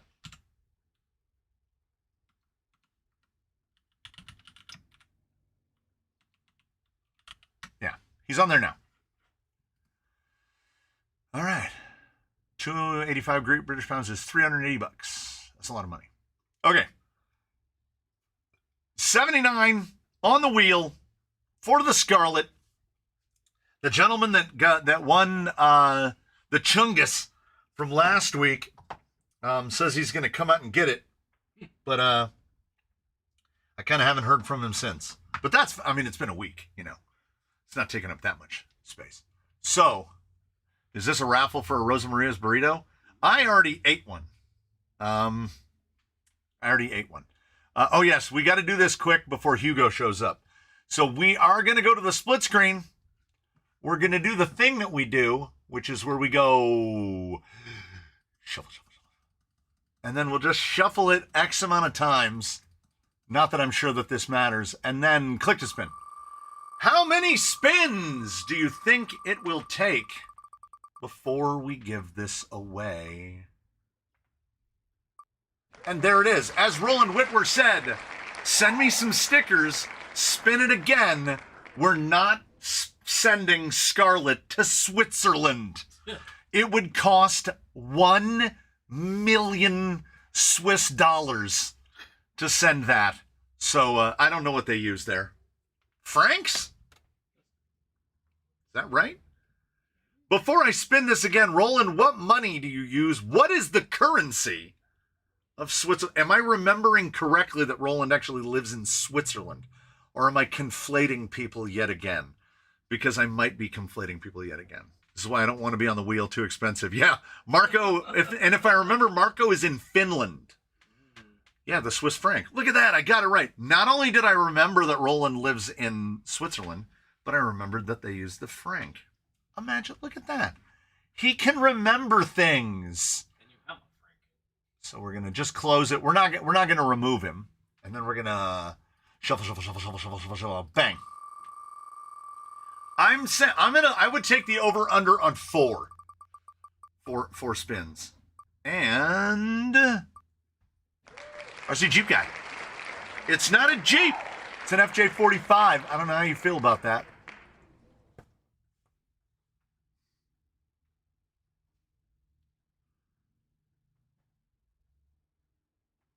Yeah, send it to Germany. It's cheaper.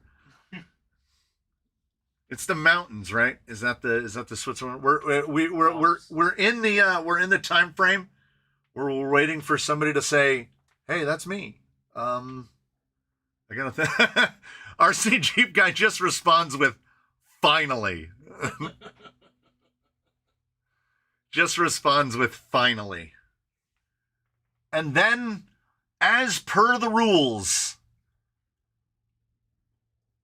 remove. RC Jeep guy is gone from the wheels, for he has won a thing.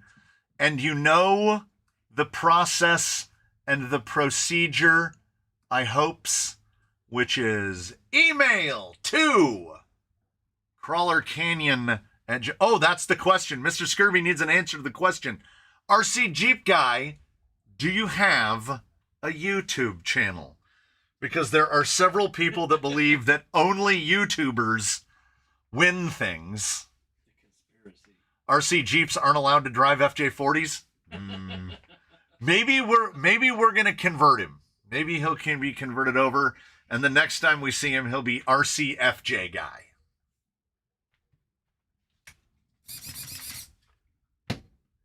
We only spun it twice. I'm almost amazed. Because we have spun this thing. That's why I started my channel, so I could win. RC Jeep guy does indeed have a channel. This is not helping the conspiracy theories. Because several people with channels have won rigs here before. Jerry's Old Guy Reviews got one. The Oregon one? Brorb. Yeah. I wonder, can we line this up?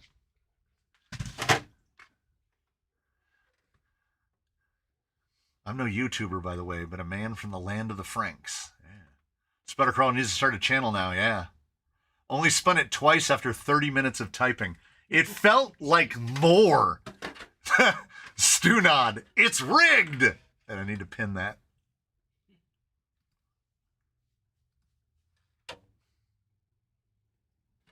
There we go.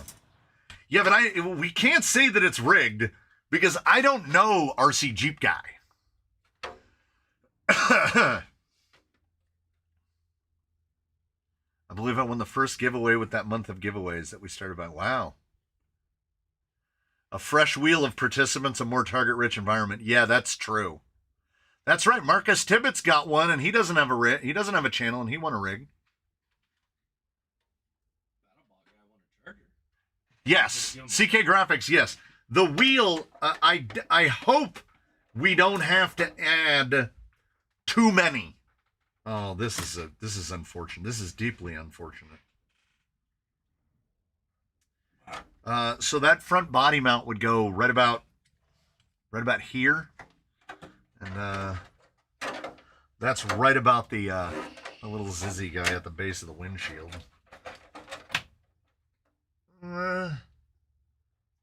Maybe.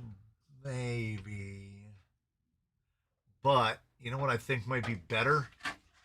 Let me check the other side. Yeah. There's nothing in this hole and slot. We are just going to put 10 Pro body mounts through the frame, and then we'll just have the body posts come up right there, and then they'll be like way up here on the front on the hood. Revolt, this is the Charisma Coyote AKA the Toyota Stout.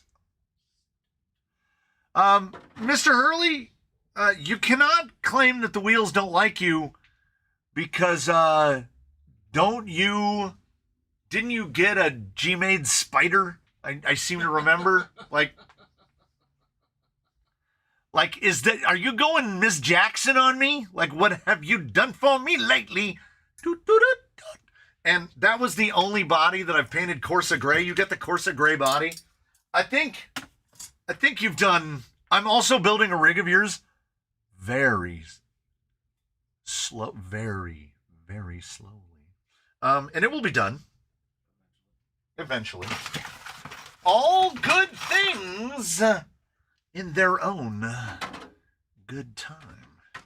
Yeah, Neil Daniels remembers things differently than Mr. Hurley does. Because Neil Daniels is still to this day claiming that he stole that rig out from under him. So, RC Jeep guy. I've seen the Spider in person, can confirm. Well, I can't just forget about the body mounts and stuff because I have to ghost ride it. That's the channel thing. That's the channel part of it. We got to drive it.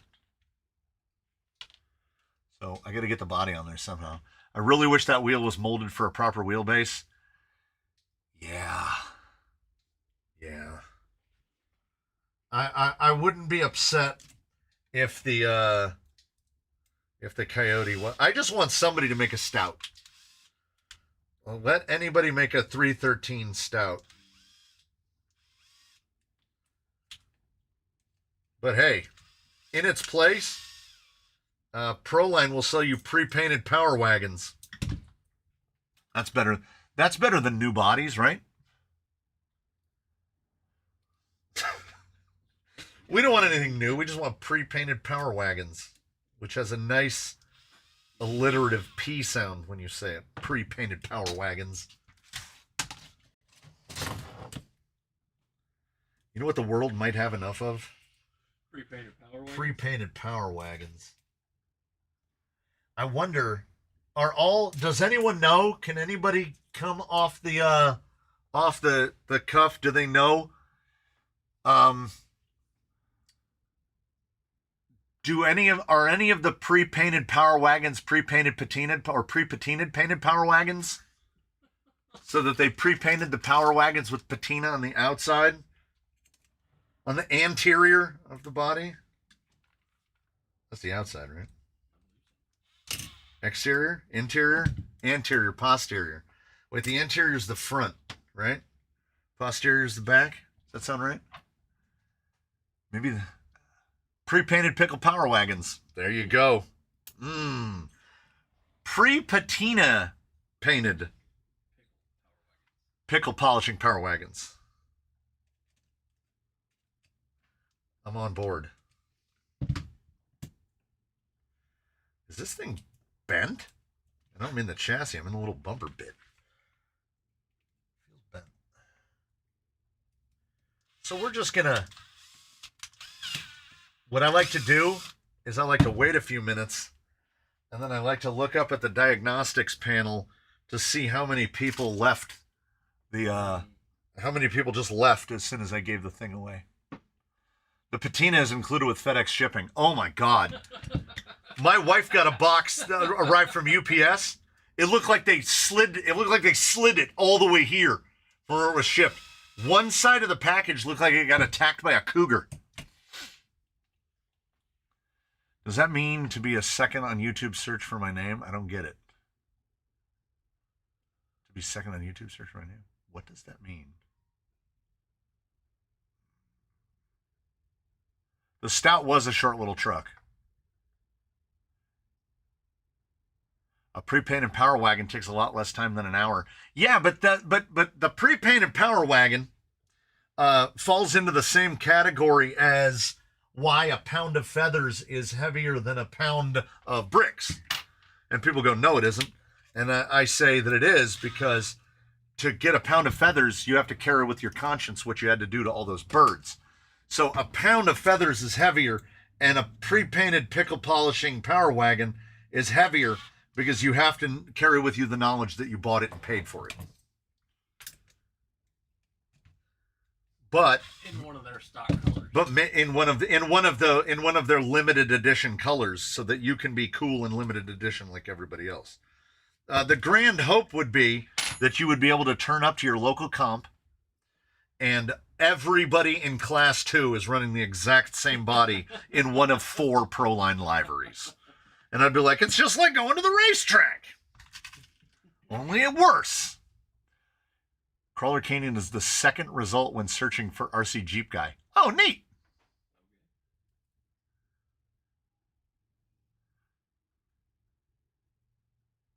I left immediately after another YouTuber one. YouTubers got beef. I can tell that Red Traxxas does work well. Don't let anyone tell you different. I told you that dude was being a paint snob. There was a paint snob at Proline by the Fire. I am the categorical opposite of a paint snob. If that paint works, I will use it. What meaning he only uses this specific? He said he only uses Tamiya and Spastics. And I'm like, I paint bodies with whatever will stick. If it will stick to polycarbonate, it is a valid option. And I stand by that. Because there is not... Okay, so we got this one. This is Krylon Fusion Camouflage, olive drab. And then this is just black of some other sort.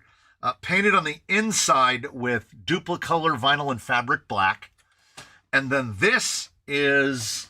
Let me see if I can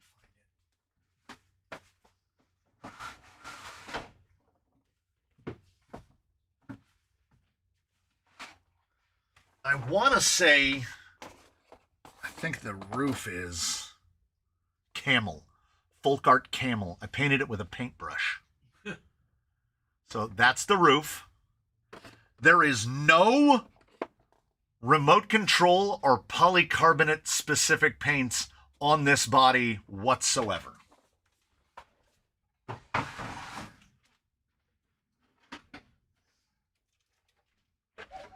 There are no RC specific paints on this body whatsoever. This is Duplicolor vinyl and fabric medium blue. I don't remember what this one is. I think it's just paint because I went over a base. I want to say it's not peekaboo blue, is it? Watch that suspension.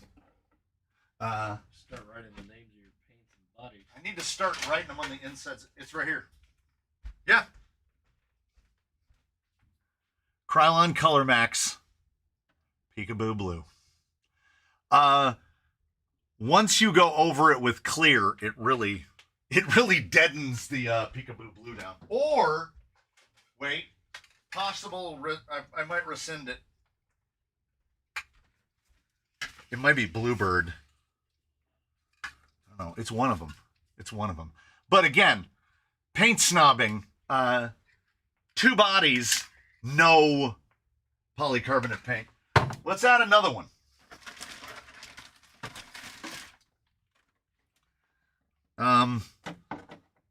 Look how different they look when it's on the inside versus the outside. So this is Duplicolor. This is Glidden Max Flex. And then if I hold it right there, you can tell that the roof and the bed sides are 2 different colors.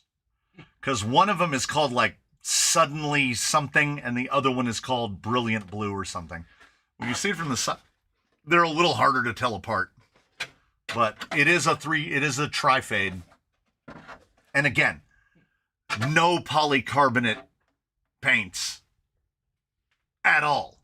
Because why am I going to spend $9 for a can this big to paint something blue when I can spend $7 for a can this big and paint a great number of things blue? GFO is also non. Yep. GFO is no RC paints at all.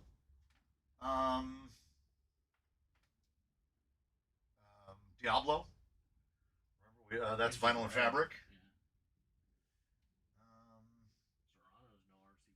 Zorana is painted with Montana Gold. I'm a snob for doing 20-hour paint jobs, or am I the guy that puts paint snobs in their place? You're the guy that puts paint snobs in their place. Oh, somebody asked, this is indeed, look at this, precarious, just boom. That's not cool.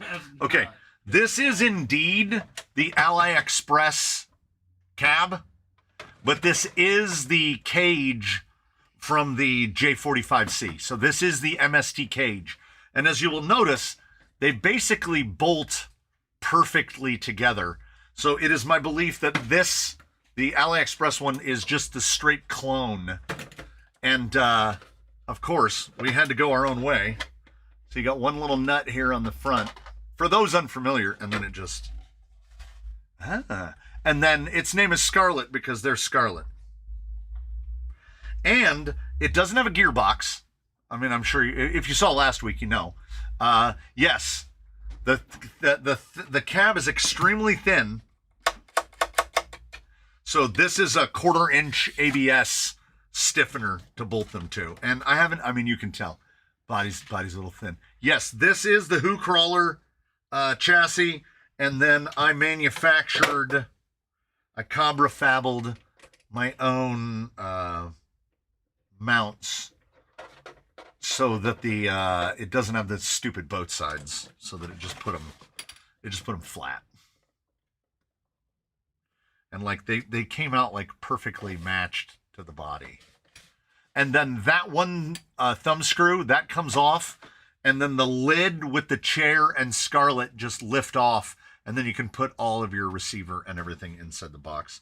And I think the box was like a cooler from one of those Scale Bits assortments. And then I made the little adapter to adapt the body on the back. It just, I don't know, you know, it'll go somewhere where it'll be loved or taken apart. I don't know. Once they leave here, it's full Elsa. Once it's gone, it's gone.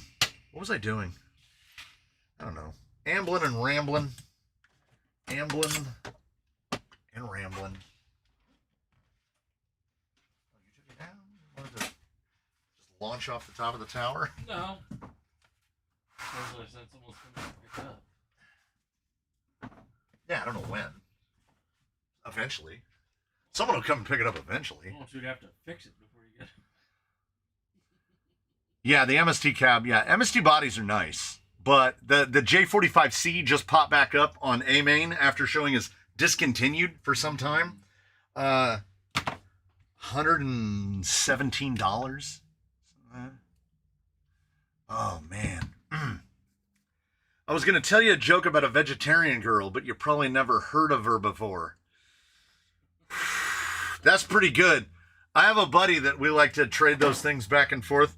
You know those two African gentlemen that are in the shorts forum? And the one guy goes, if, and the other guy goes, I don't like where you're going with this. And then they enrage each other with maximum level dad jokes.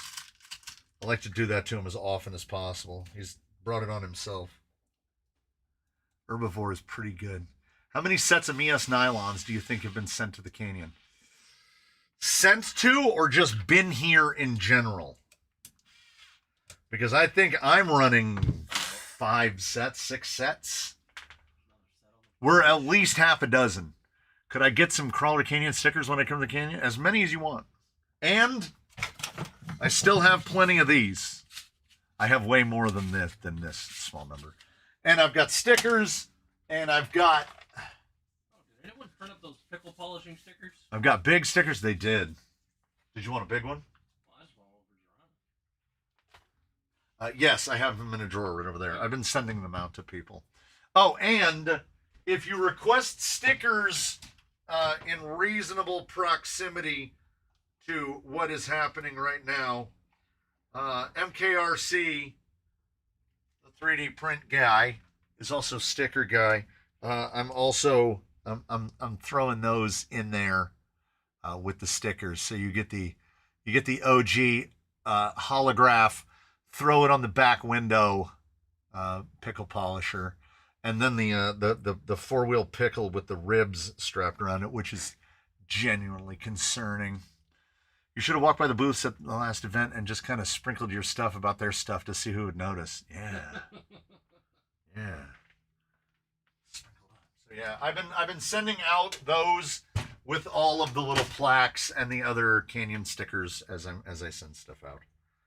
So if that interests you, then I'm here to help. And if not, I don't know. Do you have a leaf spring truck? Thompson, let me tell you. One of my favorite rigs in the whole world is leaf sprung. And that one has a twin. So I have an FMS FJ40 named Bruce, who is enormous. And Bruce is leaf sprung. And Sheila is the companion to Bruce. And Sheila is leaf sprung. And I've got everybody's favorite. Nigel. Nigel's still on links. Or did I put him on links? I honestly can't remember. And then everybody's favorite, very dusty. The one that, if Faith Goodwin was in the building, I would have to keep an eye on this guy. Last time I brought him out, I ran my finger across the windshield. We'll give him a fresh one. So now we have 2 layers. Because the other one, the dust has already started to re-obscure on the windshield. I don't know. There's something about the size, the scale, the weight. There's something about it that I just, on the FJ, the leaves are where it's at. But this one, I don't know. I'm going to try to embrace it more because front is so stiff still. That's starting to look a little better. When the BRX02 finally gets built, because as soon as the wife sees it, she's going to want to drive it because it's a Landy and she likes the Landies. Where did you buy your Freckvens from? I understand that reference. That was at the IKEA West Covina, and they had like 3 of them on the shelf. And I said, I'll buy that. That thing looks pretty cool. And I bought it and then immediately regretted that I didn't buy the other ones because you can link a bunch of them together and there would be a whole string of them right there doing the whole wibbity wob thing. As far as I know, they've been completely discontinued and you basically can't find them anymore. They also had a bigger one. If you've been to an IKEA, they had a much bigger one that was like around $100. And I put it off, and then they discontinued it, and now it's gone, and I'll never see it again. So I wish there was more content on that guy. I wish I drove this guy more. I need, and it's on me. It's 100% on me, because what I need to do is I need to get out there in the canyon, and I need to make stuff for this. And I have a plan. Here's the plan. For those of you familiar with the layout, okay, all the way up against the very back is Savage Lands and Sultan's Curse. That's what those 2 sections were named. So Mavericks is over here. So this is Mavericks. And then this is Sultan's Curse. And this is Savage Lands. And then that continues into Roots Remain. So imagine shaped like a hockey stick. I basically want to go from where the first railroad bridge is to where the third railroad bridge is and get in there and build obstacles and trails and stuff built kind of like specifically for this kind of stuff. So think 1941 Willys. Yeah, think things with leaves on them, right? Because stuff that is challenging enough but not ridiculous. Because I don't, despite what I have back there, I don't really have spaces dedicated to stuff like this. You need that level of challenge that's a challenge, but it's not up here to where you're just going blam, blam, wham, blam all the time. Yeah, kind of like a mini course, really. My version of a mini course because, well, okay. Now that he said mini, we have to do it.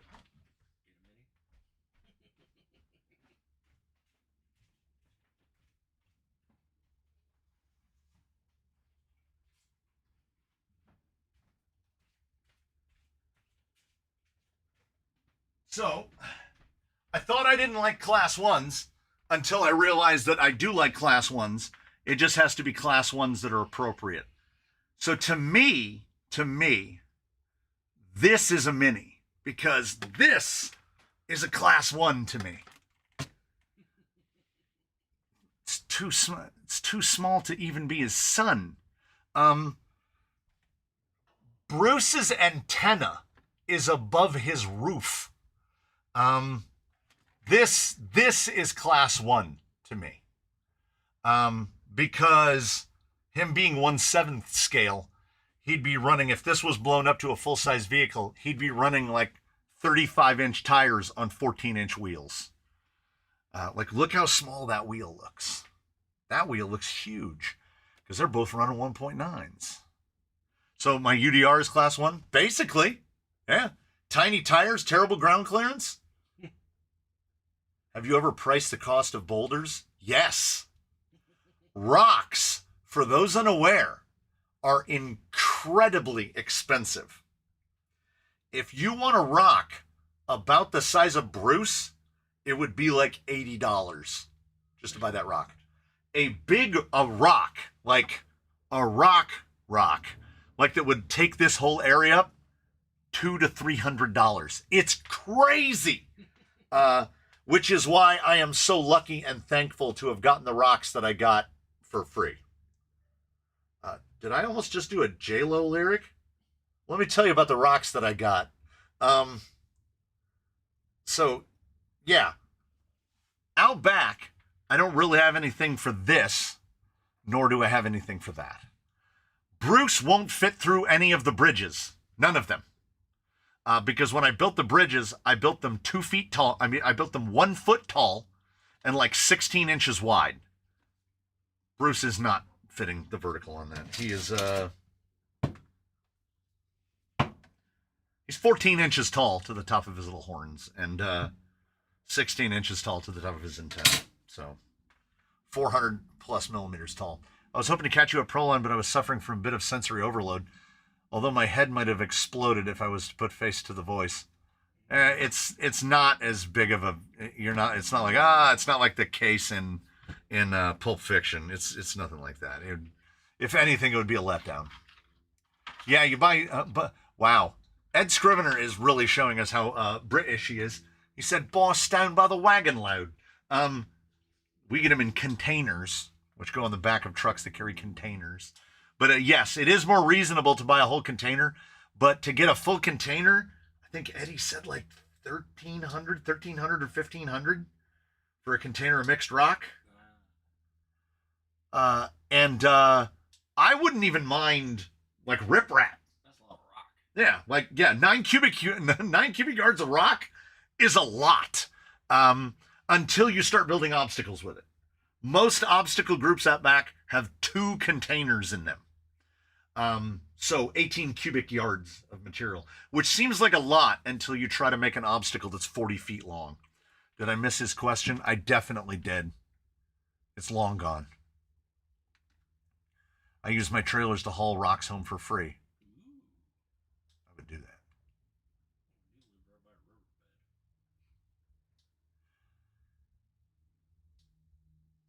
Lots of people giving away boulders on Marketplace, but you need equipment to move. Yeah.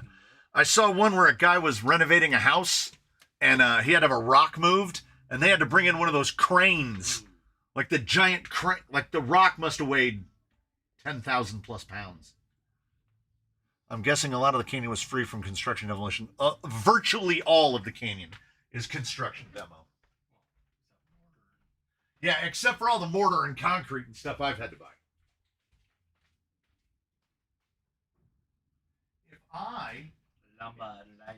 if I was going to buy something, if I was going to spend money on a container of something, it would not be rocks. If I was going to spend money, it would be another 9 cubic yard container of decomposed granite. It would be DG. Because DG is super versatile. And I got one container of it dumped and used it for a year and a half. Because when you're buying those big bags from Lowe's, you can use one up in a day. Because those bags are something like 9 cubic feet. So a third of a yard. Those big sacks. Yeah. No, that you can get like gravel and sand gravel mixed.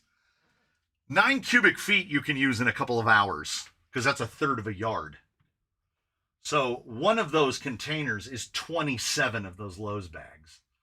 And it will take you a long time to go through it. Rip wrap is $300 to $350 for 5 ton. Oh, I'm sure it's more than that here. All the rocks I have are dug out of my yard while trying to plant things for my wife. That's where a lot of my rocks came from. Yeah.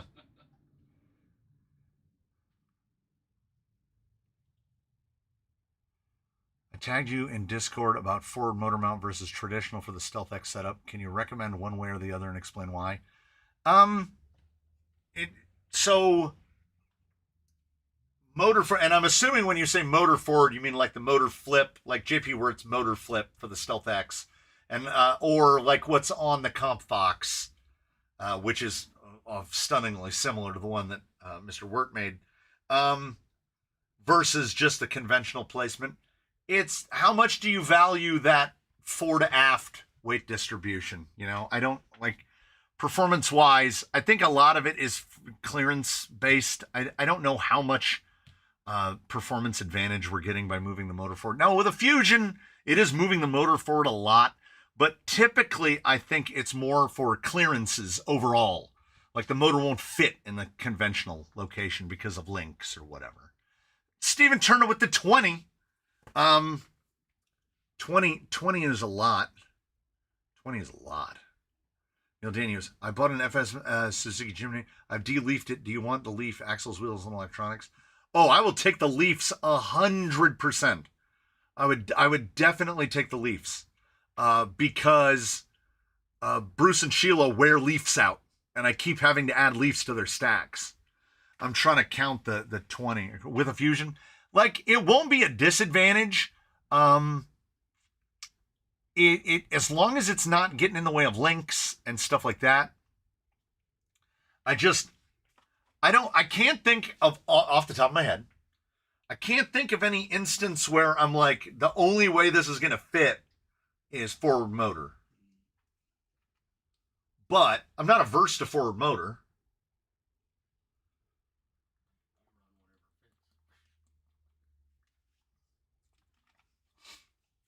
Got about 200 old bricks for free when a neighbor knocked down a garden wall to put in a fence. Took a week to haul them home with a bike trailer. That's wild. Email me your address and I'll get them sent to you. I will do that. On a 3-gear, motor shaft facing the front of the truck is my favorite way to do it. Oh, I see what you're saying. That's, I think, I was looking at the Stealths in the fleet. And I think that the Stealth layout, yeah. I think this is how I have all but like 2 or 3 of my Stealths are in this exact configuration. Spur forward, motor pointing forward. I think this is how I have virtually all of them. And I think that a big part of why that is you have to run it that way to get the outputs of the Stealth X to line up with an offset pumpkin.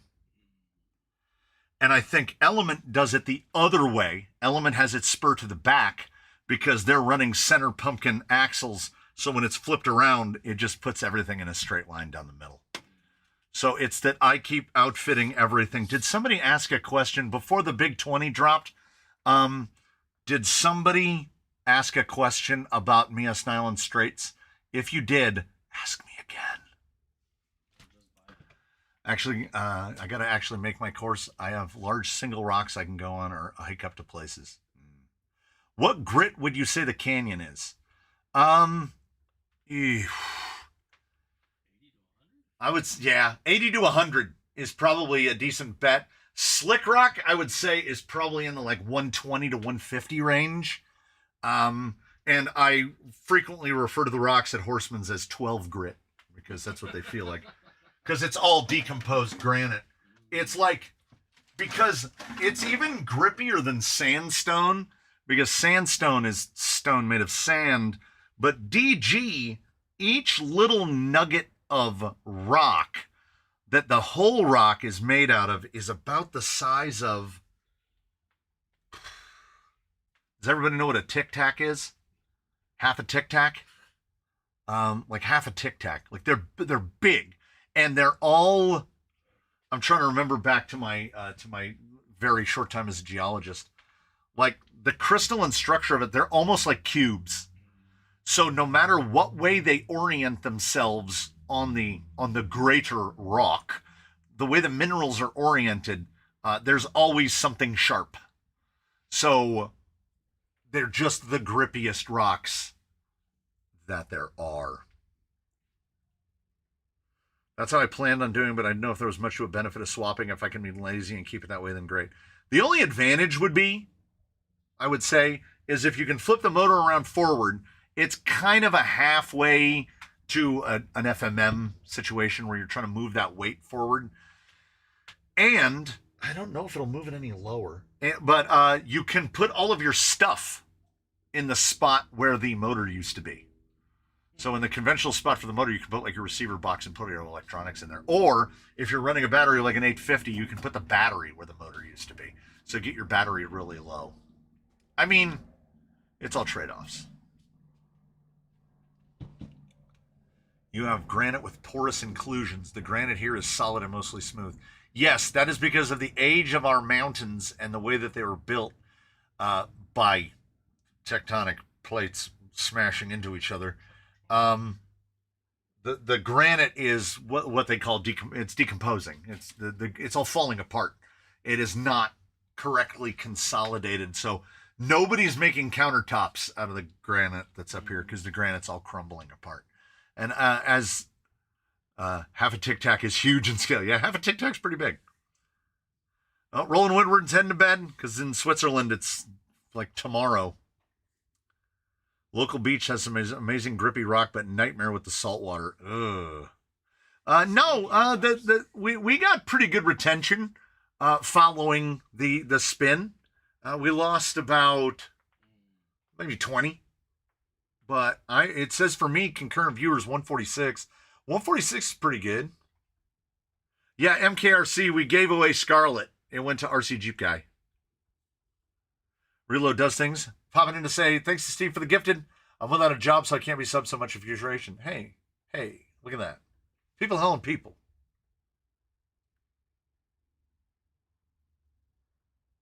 Luckily, I live in the Pocono Mountains and there's rocks everywhere. Yeah. I thought a Tic Tac was a government UFO. No, it's like a little candy. There used to be commercials about them all the time. What was it? The 1.5 calorie breath mint? Something like that. And nowadays, if you were going to make a breath mint and it was 1.5 calories, you wouldn't even you could say that it was 0 calories. Because you can use rounding errors to your benefit. I'm getting paid while being here, not by the canyon, unfortunately, but still, hey, I can't afford to pay people. Can't afford to pay me. Just out here out of lunacy. Neil Daniels, I know I hate Tic Tacs. Who hates Tic Tacs? The light green ones. The light green ones, man. Wintergreen Tic Tacs, best Tic Tac. Spearmint Tic Tac, bad Tic Tac. Fruit, what's the one called? Like Fruit Adventure?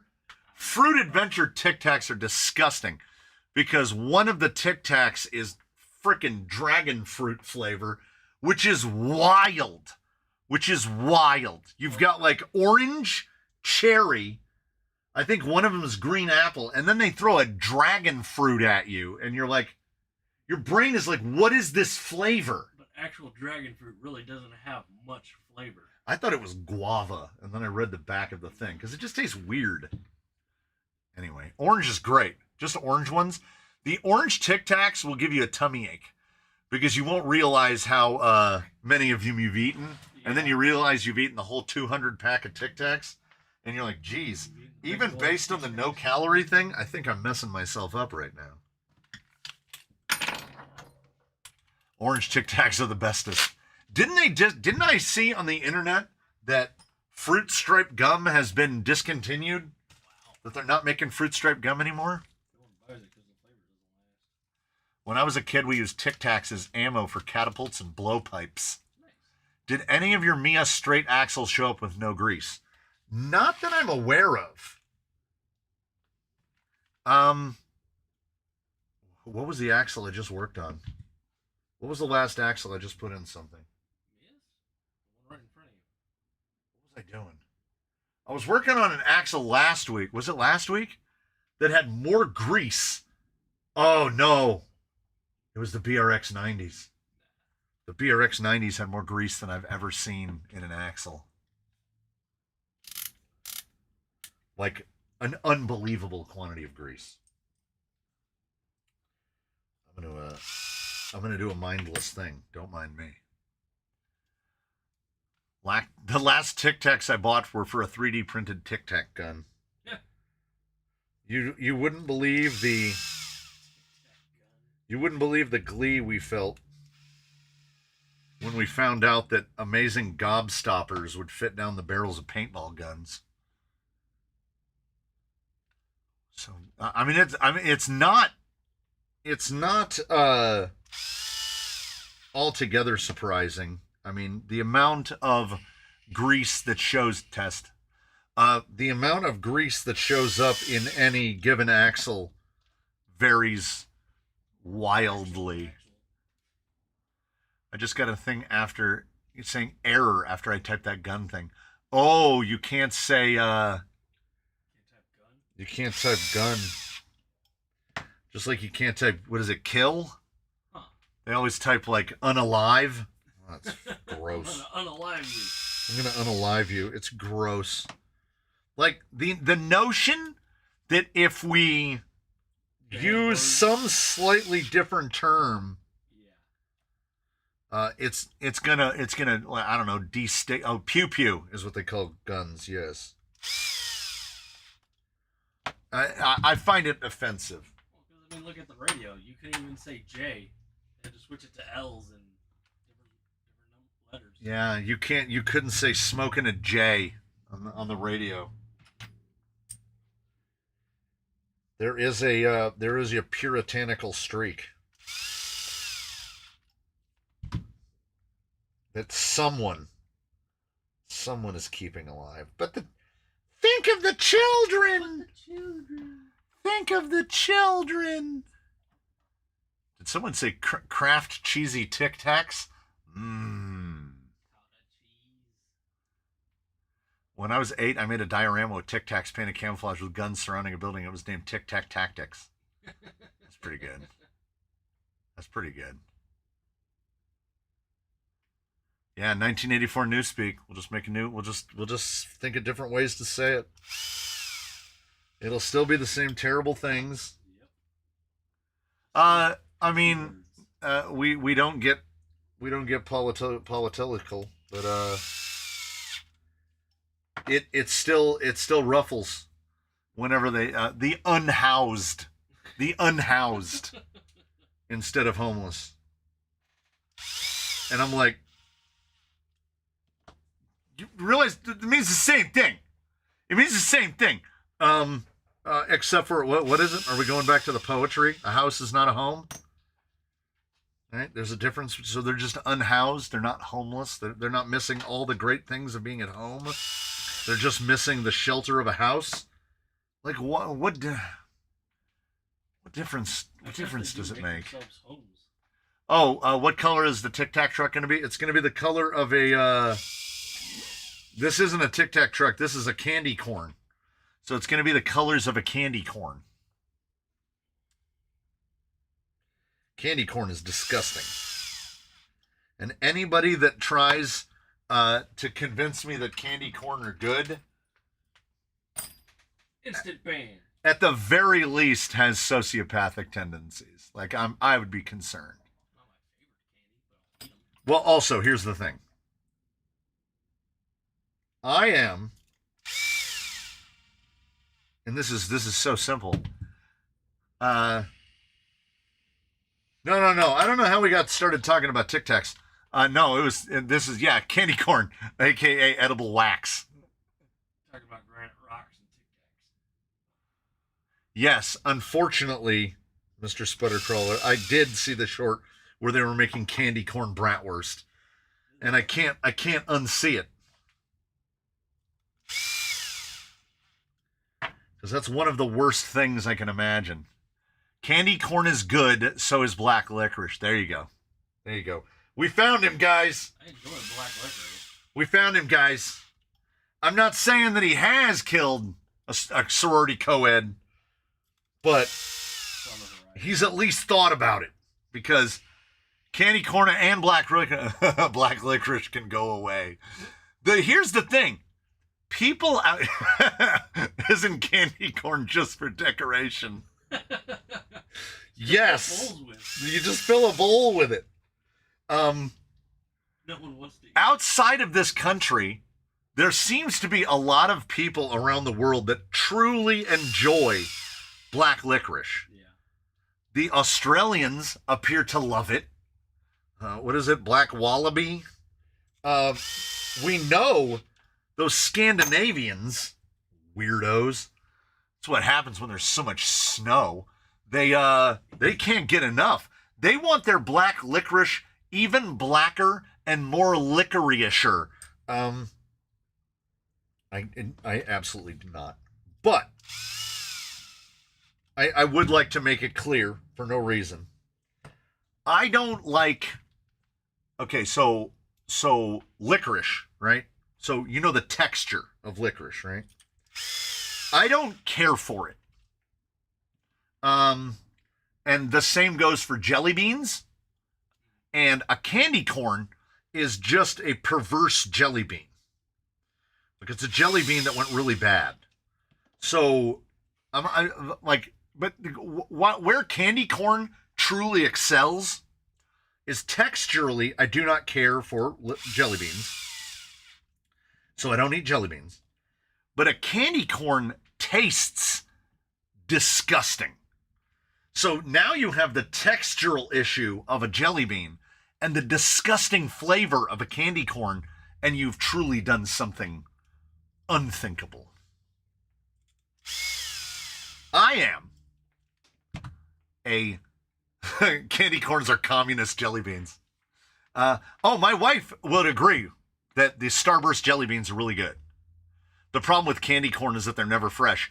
I think the day after, so November 1st, the factory fires up and it makes all of its candy corn for the whole year. And then they put it in sacks and then they leave it until October of the following year and then they sell it. Package it up. Package it up. We only run this factory one day a year. And people are like, why can't you run it on October 1st?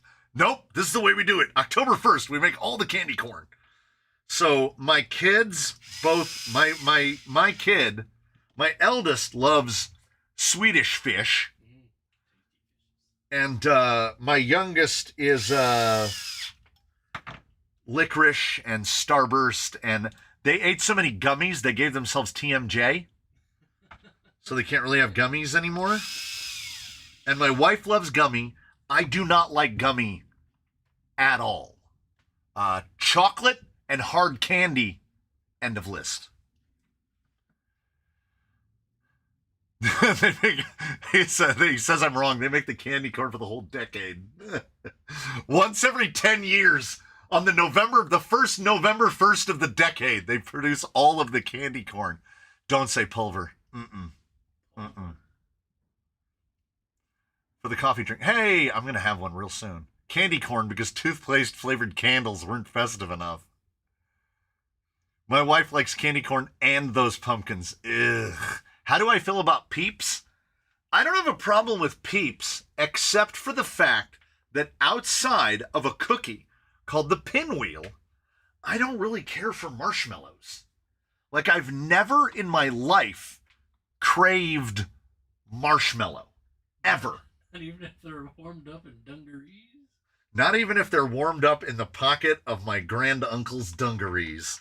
I don't know what it is. So I am completely indifferent about Peeps. Though I did see a thing where a guy put a Peep in a microwave and the Peep blew up to like this big. And then it's basically the consistency of A toasted marshmallow. it's a toasted marshmallow, but it's like eating cotton candy. Huh. Because it expands out so much that it's mostly air. And when I saw that, I was like, intriguing. I will put a marshmallow in a s'more, but potential hot take here.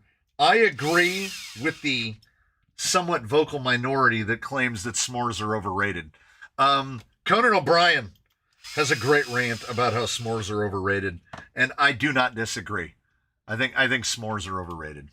I like chocolate, and I like graham crackers, but you know what else I also like? Salmon. I like broccoli and Brussels sprouts. There are things I just don't necessarily need to put together. I like a graham cracker. You dip it in the hot chocolate real quick, just that fast dip, and then you eat it, and it's like just exactly. S'mores are too much work. S'mores are the sunflower seeds of dessert treats. If when you bought sunflower seeds, you opened a sack and there was just the whole head of the sunflower in there. And then you had to pluck them out individually, like it would come with a little pair of pliers, and you would pluck them out and then you crack them with your mouth. You eat a tiny little thing and then you spit the rest out. I don't eat sunflower seeds because I think they're un-American. It's too much work for too little reward. And when you see them in a bag of just the kernels, just take a handful of them and throw them in your mouth and realize, you know what? Man, these are not very good. I don't really like this at all. People don't eat sunflower seeds because they taste good. People eat sunflower seeds because of the ritual. Like you're at a baseball game and you're popping them in your mouth and you crack them and you're spitting the shells out. If there was nothing inside, I don't know if it would make any difference. If they were flavored barbecue ranch on the outside and you put a handful in your mouth and you crack them and you spit the pieces out, people would just do that. Yeah. And there'd be less calories involved. You think you love sunflower seeds, Mr. Hurley. I think unless you're buying them shelled and just shoveling handfuls of them into your mouth, I don't think you actually love sunflower seeds. I think you enjoy the ritual of sunflower seeds, of getting a handful, putting them in your pocket, tossing them in your mouth, cracking them, spitting them out. Yeah, the only American sunflower seed is the ranch ones, and all you do is suck the flavor off of them. Use s'mores Pop-Tarts to make s'mores. Now we're thinking in American.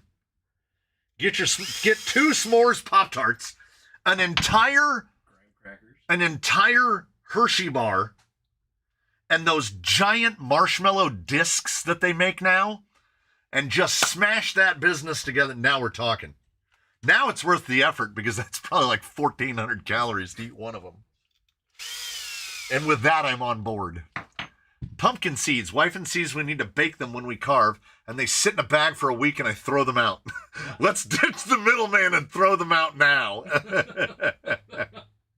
Now, pistachios are amazing. I can't eat them anymore, but I do miss pistachios. They're amazing both ways. Which is why I hate when I see Dubai chocolate everywhere, because I know I can't have it.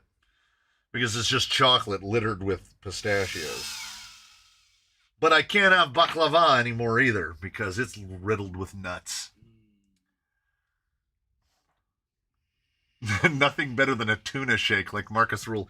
I loved when I saw a video where he was having other people try it. It was pretty good. I like cracking pistachios, yeah. Put a thin slice of cheese between 2 plain Pringles. I feel like the ratio would be off. I would feel like you would have an excess cheese to chip ratio. It'd be too much chip and not enough cheese. You have to use like 4 Pringles.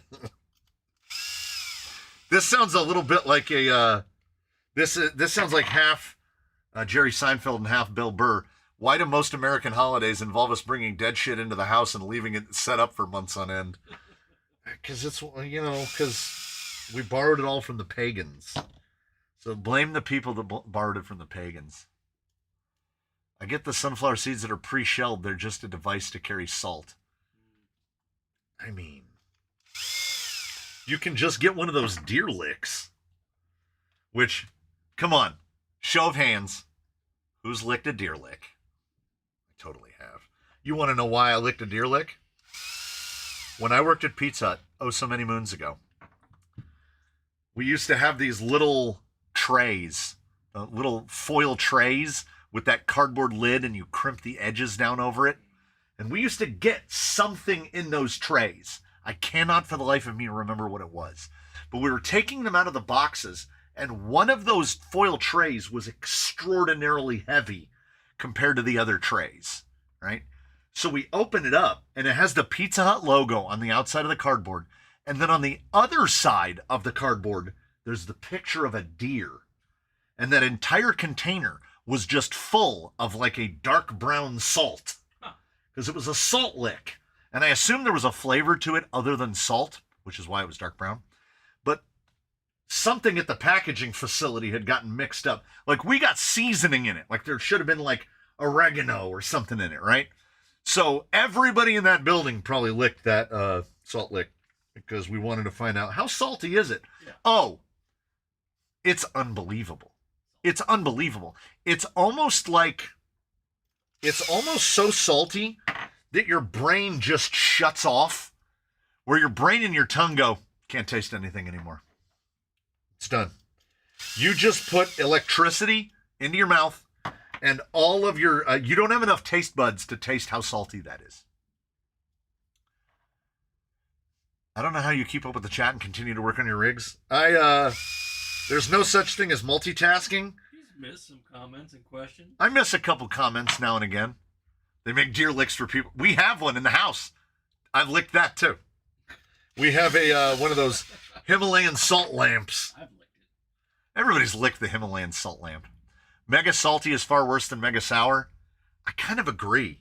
It is like you've electrocuted your tongue, and it kind of makes your tongue numb. And then you find out that the amount of salt that transferred to your tongue is probably more salt than you're supposed to have for the whole day. That's a week of salt. The week of salt thing just reminded me of the trend I keep seeing now where people are caffeinating their caffeine. Have we all seen people caffeinating their caffeine?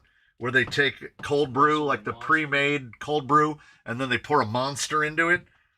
To quote the Possum Kingdom, do you want to die? Because, like, that's not going to end well for anyone. I can't have caffeine after 5. Stevie T says, my salt lamp is delicious.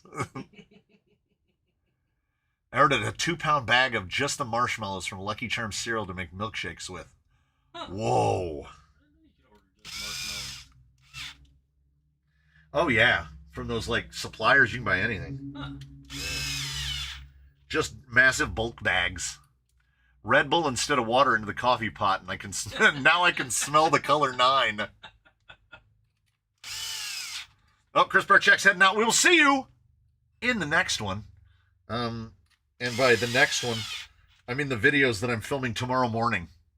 Because I don't know why I keep falling behind. I want to try a White Monster coffee now. Props of HD not working correctly with caffeine. I'm telling you, I thought for more than a few moments when I drank that nitro cold brew, I thought I was going to die. Like, I could feel my heart rate in my hands. And I had to go outside and rake leaves until the nausea went away. And that was like, I want to say it was about a typical energy drink. It's about 300 milligrams, which is, if the government is to be believed, I mean, they're not here to help you, but if the government is to be believed, 300 milligrams a day is how much you're supposed to have. And I don't mean, well, is the amount you should limit yourself to. I don't think there's a daily minimum recommendation of caffeine. It's toxic. Yeah, 1,000 milligrams. Yeah. So 1 gram of caffeine is toxic. I've heard that somewhere, but I don't know if it's true or not. I have a cup of tea in the morning. I mean, you know. So. Yeah, 20 grams of caffeine.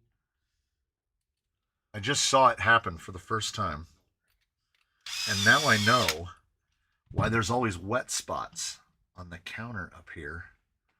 You can just see it's just constantly dribbling out of the nozzle. Is the sauce pressurized? The sauce is slightly pressurized. Ooh. Smells good. I mixed 2 things or more that maybe didn't want to be mixed. Nothing like a purple haze bang, 300 milligrams of caffeine. Mm-mm. Yes, these are generic Amazon 8-holes. Easy off commercial lemon scent from the Lowe's. And we just really liked I really liked the look. And if the rain hits, even better. And if the rain hits, it'll give you a bit more of a camera. I don't know if this camera really shows it very well. It gives it a nice splotchy, uneven.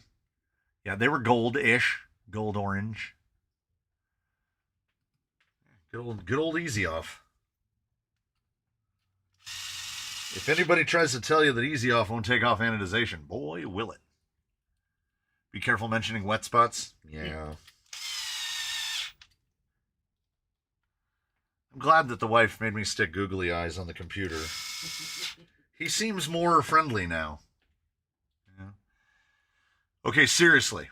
I bought an optic cage, but now torn as to whether to build it with a 3-gear and Mias straights or just buy an optic kit. No optic kit. Get Mias Capra axles, your choice. 2-wheel steer or 4-wheel steer, depending on how much you want to punish yourself. In terms of gearbox, you're probably going to want to use something little and roll profile. You could still put a VFD in it. I would personally put a VS410 skid in it and put something little like a Nod 2. Put a Nod 2 or an OD3, something like that in a little low profile. Because the optic where you retain only the cage as the only remaining part of the optic is the best optic. This is deeply unfortunate.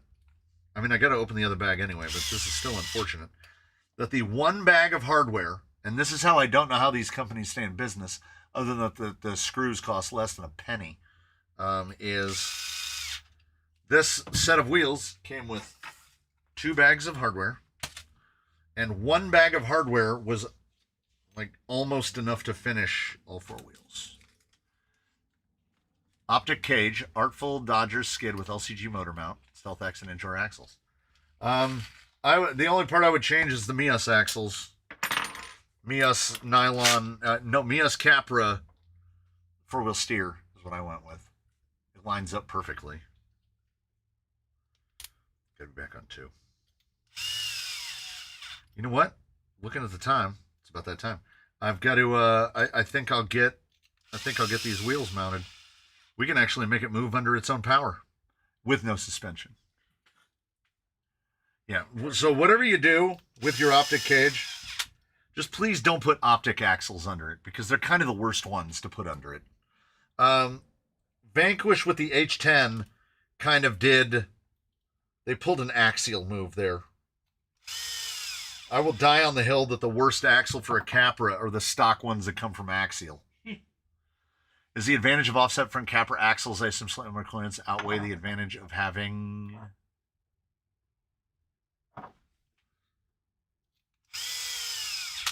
offset allows you to run BTA. With all this talk of caffeine and candy corn, now I want a double-double. That is a... That's a jump. I don't know how we got to double-double from Because we were just talking about deadly caffeine and terrible candies. Ooh. Pop quiz, hotshot. Okay. 42. I want to hear somebody come out of left field. So here's your opportunity to come out of left field.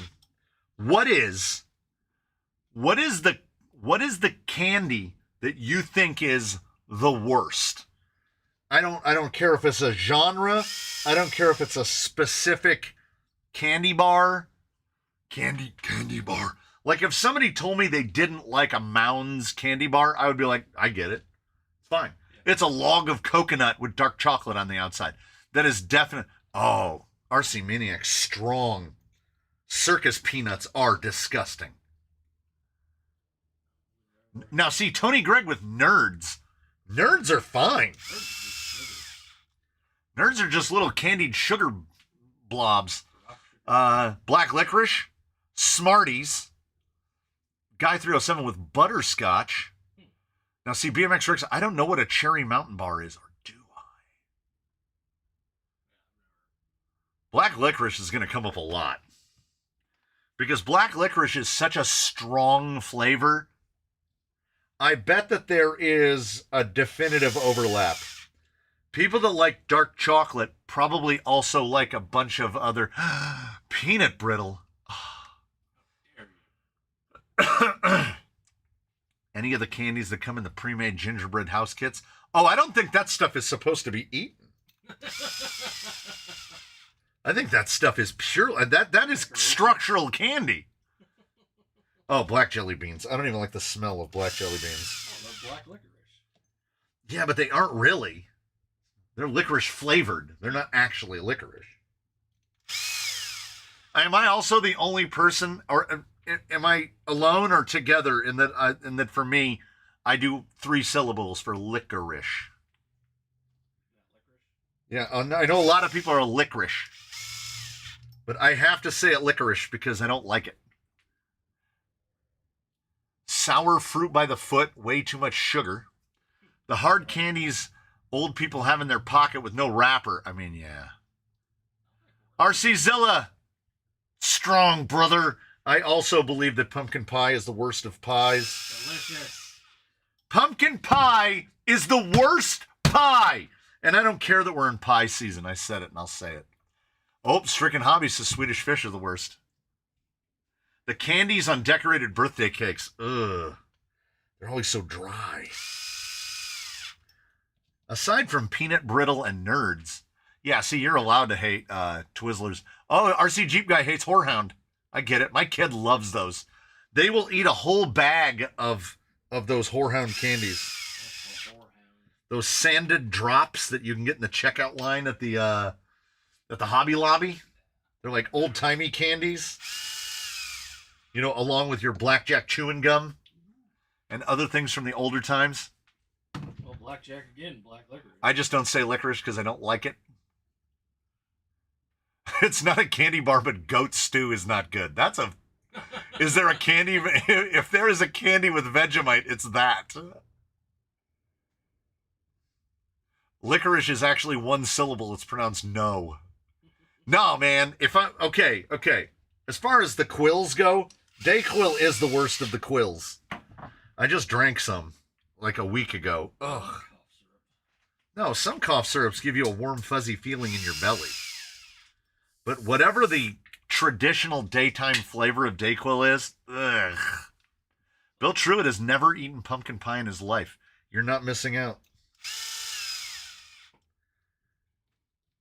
If you find somebody that raw dogs pumpkin pie, that like just grabs a slice of it, picks it up in their hand and just bites into it, no whipped cream, no Cool Whip, no nothing. Yeah, that's how you eat pumpkin pie. That's called a psychopath. That person has thought about killing a co-ed. That's so long since I've had co-ed. MKRC Builds loves licorice. Good and plenty are delicious. Ah! That is black licorice? Ah! No! Pumpkin pie is not good. Yes. What, would you rather have razzleberry? Pumpkin is only any good if you own a nitrogen cannon. Any jelly bean flavored by popcorn. I like those ones. I'm sorry, Neil Daniels. Does that say scampi and lemon? What's a knick-knack?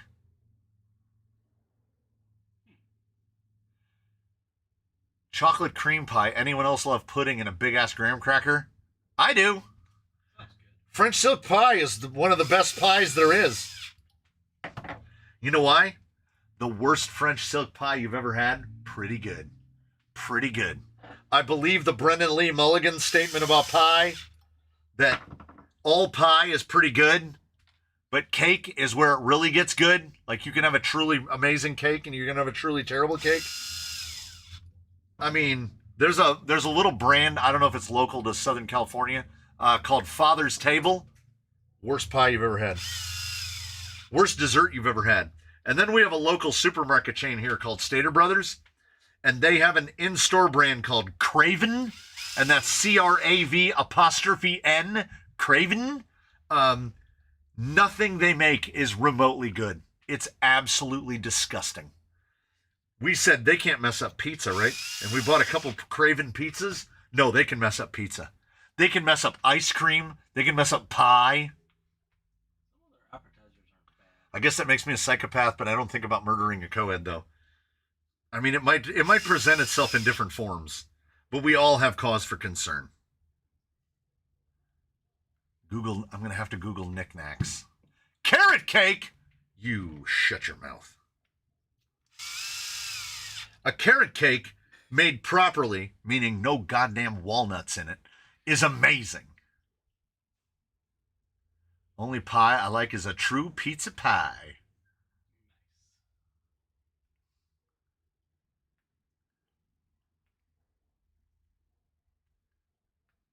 With the exception of vegetables and pineapple, how do you F up pizza? I mean, I would eat a vegetable and pineapple pizza. That sounds pretty good. I was in a little city up most ways Central California called Solvang, and with my kids about, I don't know, 7-8 years ago, and we were looking for a place to eat before we were going to drive home, and there was a little pizza joint at the end of, it's a little Danish town. They have like windmills and stuff. I don't understand what's going on. Are there windmills in Denmark? Anyway, there was a little pizza joint at the end of the street, and it said that they had the best pizza, voted best pizza in the Santa Ynez Valley X number of years in a row. It was. We all ordered different pizzas because you get a thin crust pizza that was about that big around, which is not a problem. It's like what you get the size of a freezer pizza, basically. So the wife would be taking stuff home. Me and the big one, we would eat our whole pizzas. The small one wouldn't finish theirs because they eat like a small bird. It was. Let's put it to you this way. Everyone was trying pieces of everyone else's pizza because it was the worst pizza in my whole life ever. Like, you asked the question, how do you mess up pizza? Is it possible to mess up pizza? Everything about it, and like, it wasn't repulsive like a cat took a turd on it, right? But everything about it, the sauce was bad, the crust was bad, the cheese was bad. It was the perfect vision of how to mess up a pizza. Craven pizzas Came from Solvang. they would be voted the best pizza in the Santa Ynez Valley. Because just unbelievable how bad they can make a pizza. And frozen pizza, one of the great frozen pizzas, and I don't even drink, are those Totino's 99-cent square frozen pizzas that you put in a toaster oven for 8 minutes and then eat it while it's just burning the roof off of your mouth. Party pizzas. The party pizzas, right? They basically, they take you back to the school cafeteria, but in a good way, you know? Like, they have some sort of nostalgia built into them. I had Domino's for the first time in about a year today, and it was not good. It also cost 27 pounds, $35 for a large pizza and chicken dippers. Yeah, I would be able to tell you that here as a Southern Californian, Domino's has never been good.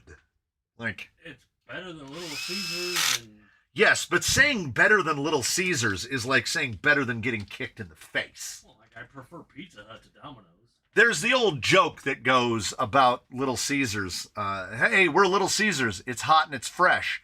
And the guy goes, yeah, but is it any good? And then the guy pulls him in real close and goes, it's hot and it's fresh. Which is, you know, I've gotten some bad service in my life. I once waited 40 minutes to eat a hot salad. Some of the consistently worst service I've ever gotten has been from Little Caesars Pizza. And your expectations are, imagine this is the floor. This is the table. This is the floor. But let's, for the moment, imagine this is the floor. If your hopes are up here for pizza, you better get your hopes down here when it's Little Caesars, because it's probably not even going to be both hot and fresh. Well, that's the thing. Their pizza's horrible, but their crazy bread is delicious. Oh, the crazy bread's delicious. We call it Little Caesars.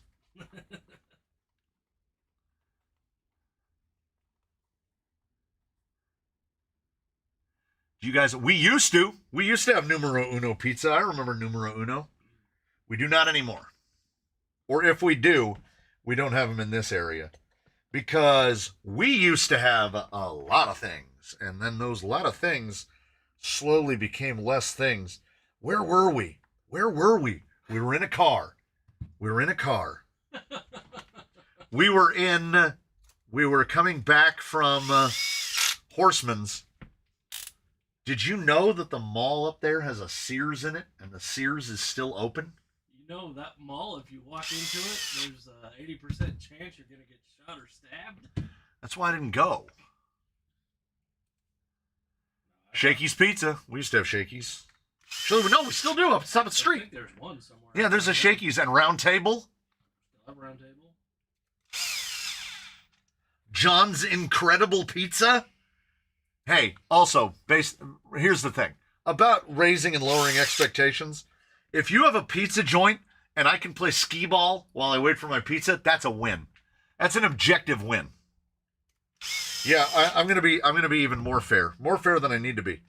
I haven't eaten pizza from a mass place like that in a long, long time, because the world and fate took tomato sauce away from me, right? So I haven't had a Little Caesars pizza in 13, 14 years. I also don't, we did have Straw Hat Pizza. 7-Eleven pizza is the worst pizza that I know of. Really? I do remember Pioneer Chicken. I absolutely do. After living in Italy, all pizza here sucks, unfortunately. Yeah, you're really going to have to lower your expectations. Pizza doesn't come from Italy. Well, not the pizza we eat. Yeah. We invented pizza. Yeah. American pizza is a whole different thing. Oh, I'm going to have to go narrower on these hexes. I can go much narrower on these hexes. I'm going to have to do custom work to this. Dang it. Everything that goes out, it's got to be custom something. Chicken bacon ranch pizza. Yeah. Oh, but here's the thing. Go to a Little Caesars and get a pizza that's not just pasta sauce. They don't do that. I don't think they have anything else. So we have a tiny little local place called American Pizza Company. And it's a little franchise, and it's been up the street for, 15 years? More than that, 20 years? And that's where we're going to get pizza from. And I order a pizza that has, Chicken bacon ranch. I get a chicken bacon ranch. It's good. Or get something with no sauce on it. I'll just get a normal pizza like sausage and stuff with just no sauce on it. Do we have Casey's? No, I don't think so. I've never heard that. If we have a Casey's, I've never heard of it. You need to come down to Temecula and get Fabio's Pizza. We've got Gourmet Pizza Company, Gourmet Pizza Shop over here. which the price level post-COVID has rendered it such that unless you have a Groupon, there's no point in even going because you're going to spend $80 on 2 pizzas. 2 pizzas. And I don't know who out here is spending $80 on 2 pizzas, but it's not me. CC sells pizzas that make Little Caesars seem gourmet. Oh, doesn't CC isn't that like a buffet, all you can eat? I think so. We have gotten Mountain Mike's a couple times, 2 or 3 times. Overpriced. It is incredibly expensive. The first time we went, they were doing some sort of like, yeah, that is way too wide for this body. That is too wide for words. That's full 250. That is full 250 on 6mm hubs. I can only take that down about 8 to 10 millimeters, I think. What, switching out the hubs? Yeah, switching out the hexes. Okay, you switch out the hubs. I already as well? did. I put the second narrowest.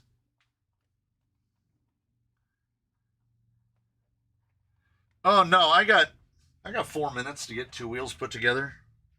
I can do it.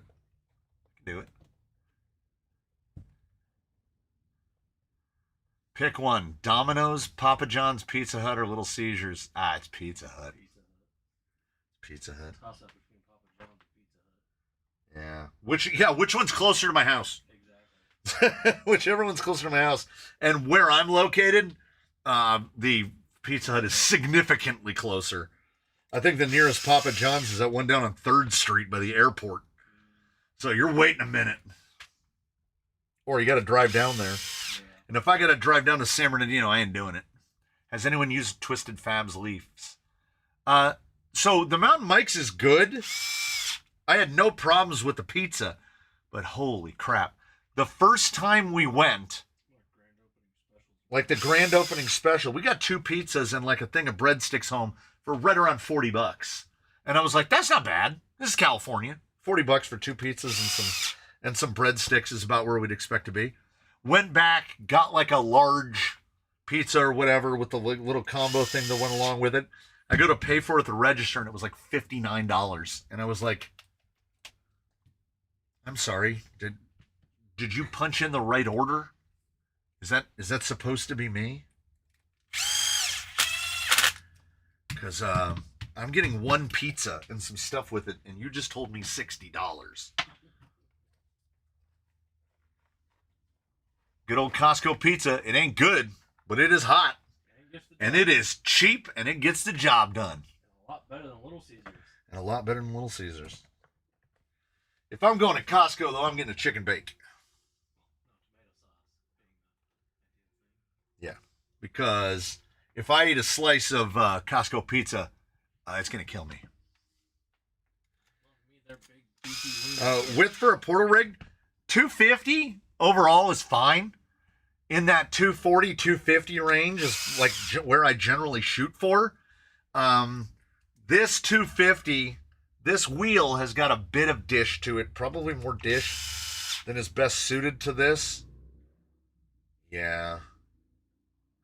Because you can see that the hub is about halfway.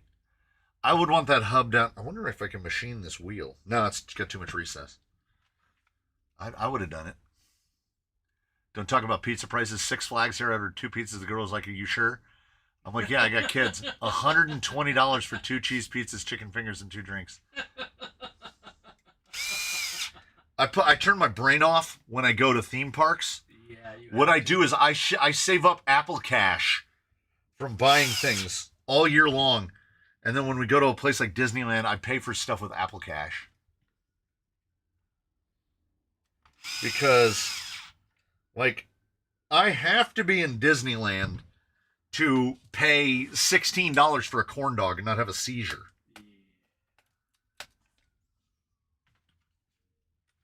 Oh, look at this little man. I would like proper class 1, at least half the tire covered. And it looks like we're at about, jeez. Okay. He's a little fatty. he's a little fat boy on this. Now, I can change out that hex, and I can pull that in a decent amount, right? If we go down to like an axial width hex, I might be able to drop 6 millimeters per side, provided that we have enough meat to, like, if there's enough thread to actually thread the nut all the way down. I don't want to have to send this thing off to somebody and then they have to run spacers. Seems mean.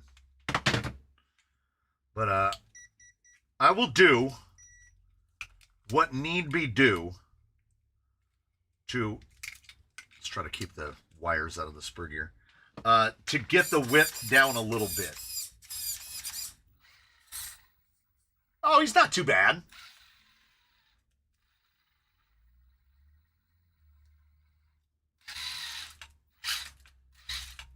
I was like, man, look at that torque twist. Yeah, he doesn't have any shocks.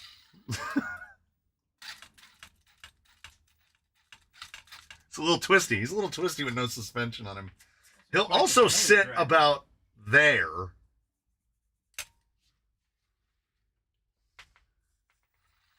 These are Louise Griffins, which should be about perfect, like, depth-wise. And they're a pretty, I would say the Griffin is what? KM3? KO2? It's one of the, it's very reminiscent of one of those BF Goodrich, Proline BF Goodrich tires. And they're 419s because this guy is a 1.5. He's the 1.5 giveaway guy. So let's just set, I had an insert. I had an insert that I was using for a body prop. I've lost it. It went where my mind went. So picture right, no, behave, right there. Little guy. He just needs brought in a little bit narrower. Yeah, I think the scaler was the Duratrex. That's this. I'm not 100% sure though. Was the scaler? Okay, so we had the Duratrex pivot. Was it the scaler?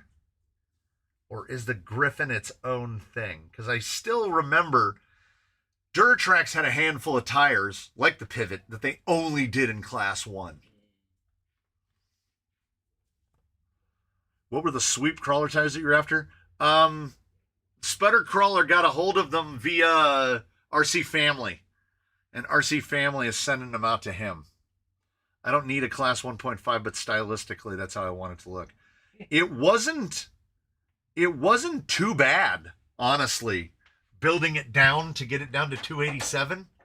And if I can just get that guy a little bit narrower, like, honestly, I'd be happy with 240. If I can pull down 5 millimeters per side, I think I'll be happy with it. And that'll look pretty good under there. And I'll get the usual stuff cleaned up, and I'll get his body sorted out. And I'll mount the body probably, honestly, right about that high. So that people don't, it'll help the rear clear, the front will clear better. Tires aren't going to go into the wells so bad. I think this guy will actually line up pretty good. It's going to be pretty good. I'll probably have to also turn up some custom pieces because the number of spacers they give you for this they won't go high enough. So, with that, we've done all we can do today. We've done all we can do. All that remains is for me to thank you so much for joining us. And also, I would like to point out that there will definitely be a Ghost Ride episode, probably the Thursday episode of the upcoming week. We'll have this up on Thursday. That'll give me a couple days to finish it because tomorrow I have to film the episodes for Sunday and Monday. And then Sunday we film Wednesday. And at some point I will figure out, probably on Monday I will film Tuesday. And then on Tuesday I will film Thursday. And then the next thing I know, it's going to be Halloween, just like that. So,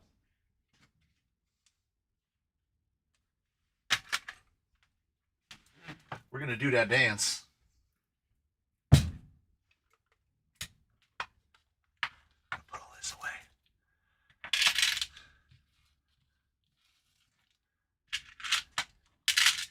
Yeah, and then I got to paint it. So, like, I should film this Monday or Tuesday. So after filming tomorrow, I've got to finish him.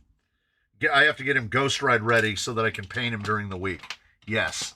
Plan loosely agreed upon mentally. Okay. We did it. Oh, my last mention. We dropped 177 frames this week. That's it. 177 out of, where'd my stat window go? Closed. We dropped 177 out of, oh, what are we extra crisp today? Like, how has the picture looked compared to usual? Is this, like, because this was set up for the other machine, I just noticed that this has been right in the corner of the frame the whole time. How has the picture looked compared to what you're used to? Because like I said, when we moved everything over, these are all the settings from the machine that was inside that I would stream from. And I got a good idea of, who is anybody on, like not mobile? Because I'm used to the number of frames. We used to do about between 350,000 and 400,000 frames total for the like 3.5 hours. We've dropped 177,000, 177 of 786,000 frames. So was this 4K? What is my output at? Because it does say there's a little thing on the warning. Let me see if I can move it over so I can read it. The stream's current bit rate is lower than the recommended bit rate. We recommend you use a stream bit rate of 13,500 kbps. No one has an upload speed that high. I don't live in Finland. I'm not getting gigabit over here. Oh, so it's 1440, so it's 2K. Okay. It's 2K rather than 1080. It doesn't seem to have impacted anything.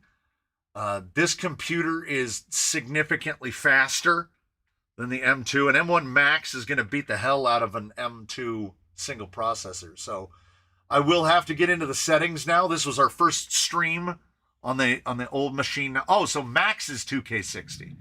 Okay. So this thing is shooting. Oh, I'll tell you why it's outputting in 2K, which is 1440. The monitor that I use for my primary display is 2K, so he just sized it to that. So that's a 2K output. That would do it. That would be like, I don't know, twice as many frames as 1080. Yeah, that sounds about right. So, we thank you so much for joining us here today. I got a good spin out of that. Going to the white. Fresh battery in there. We're done for the day. We did the thing. Thank you so much for all the contributors, all the people that just contributed your time. The CV joint grease is a little fuzzy. Oh, that is, it's fuzzy because the settings of the camera. Like what? Well, now look at the welcome back sign. That is not the center focal point. The center focal point is right about here. So that guy's a little bit out of focus. But we can focus quite very close. It's a pretty good camera. We've definitely got some settings to tweak. For a first stream on a new machine, we did real good. Hope y'all did good. I think we did good. Thanks so much for joining us here. Look forward to seeing you in the next one. I'll see you. Clean my hands. I just worked on an RC car for 3 hours. Tell me to clean my hands. I will see you all in the next one. Power down camera 2. Power down camera 3. I will see you all in the next one. Thanks for joining us in the canyon. I'm going to go get a coffee drink. I'm going to go get it right now.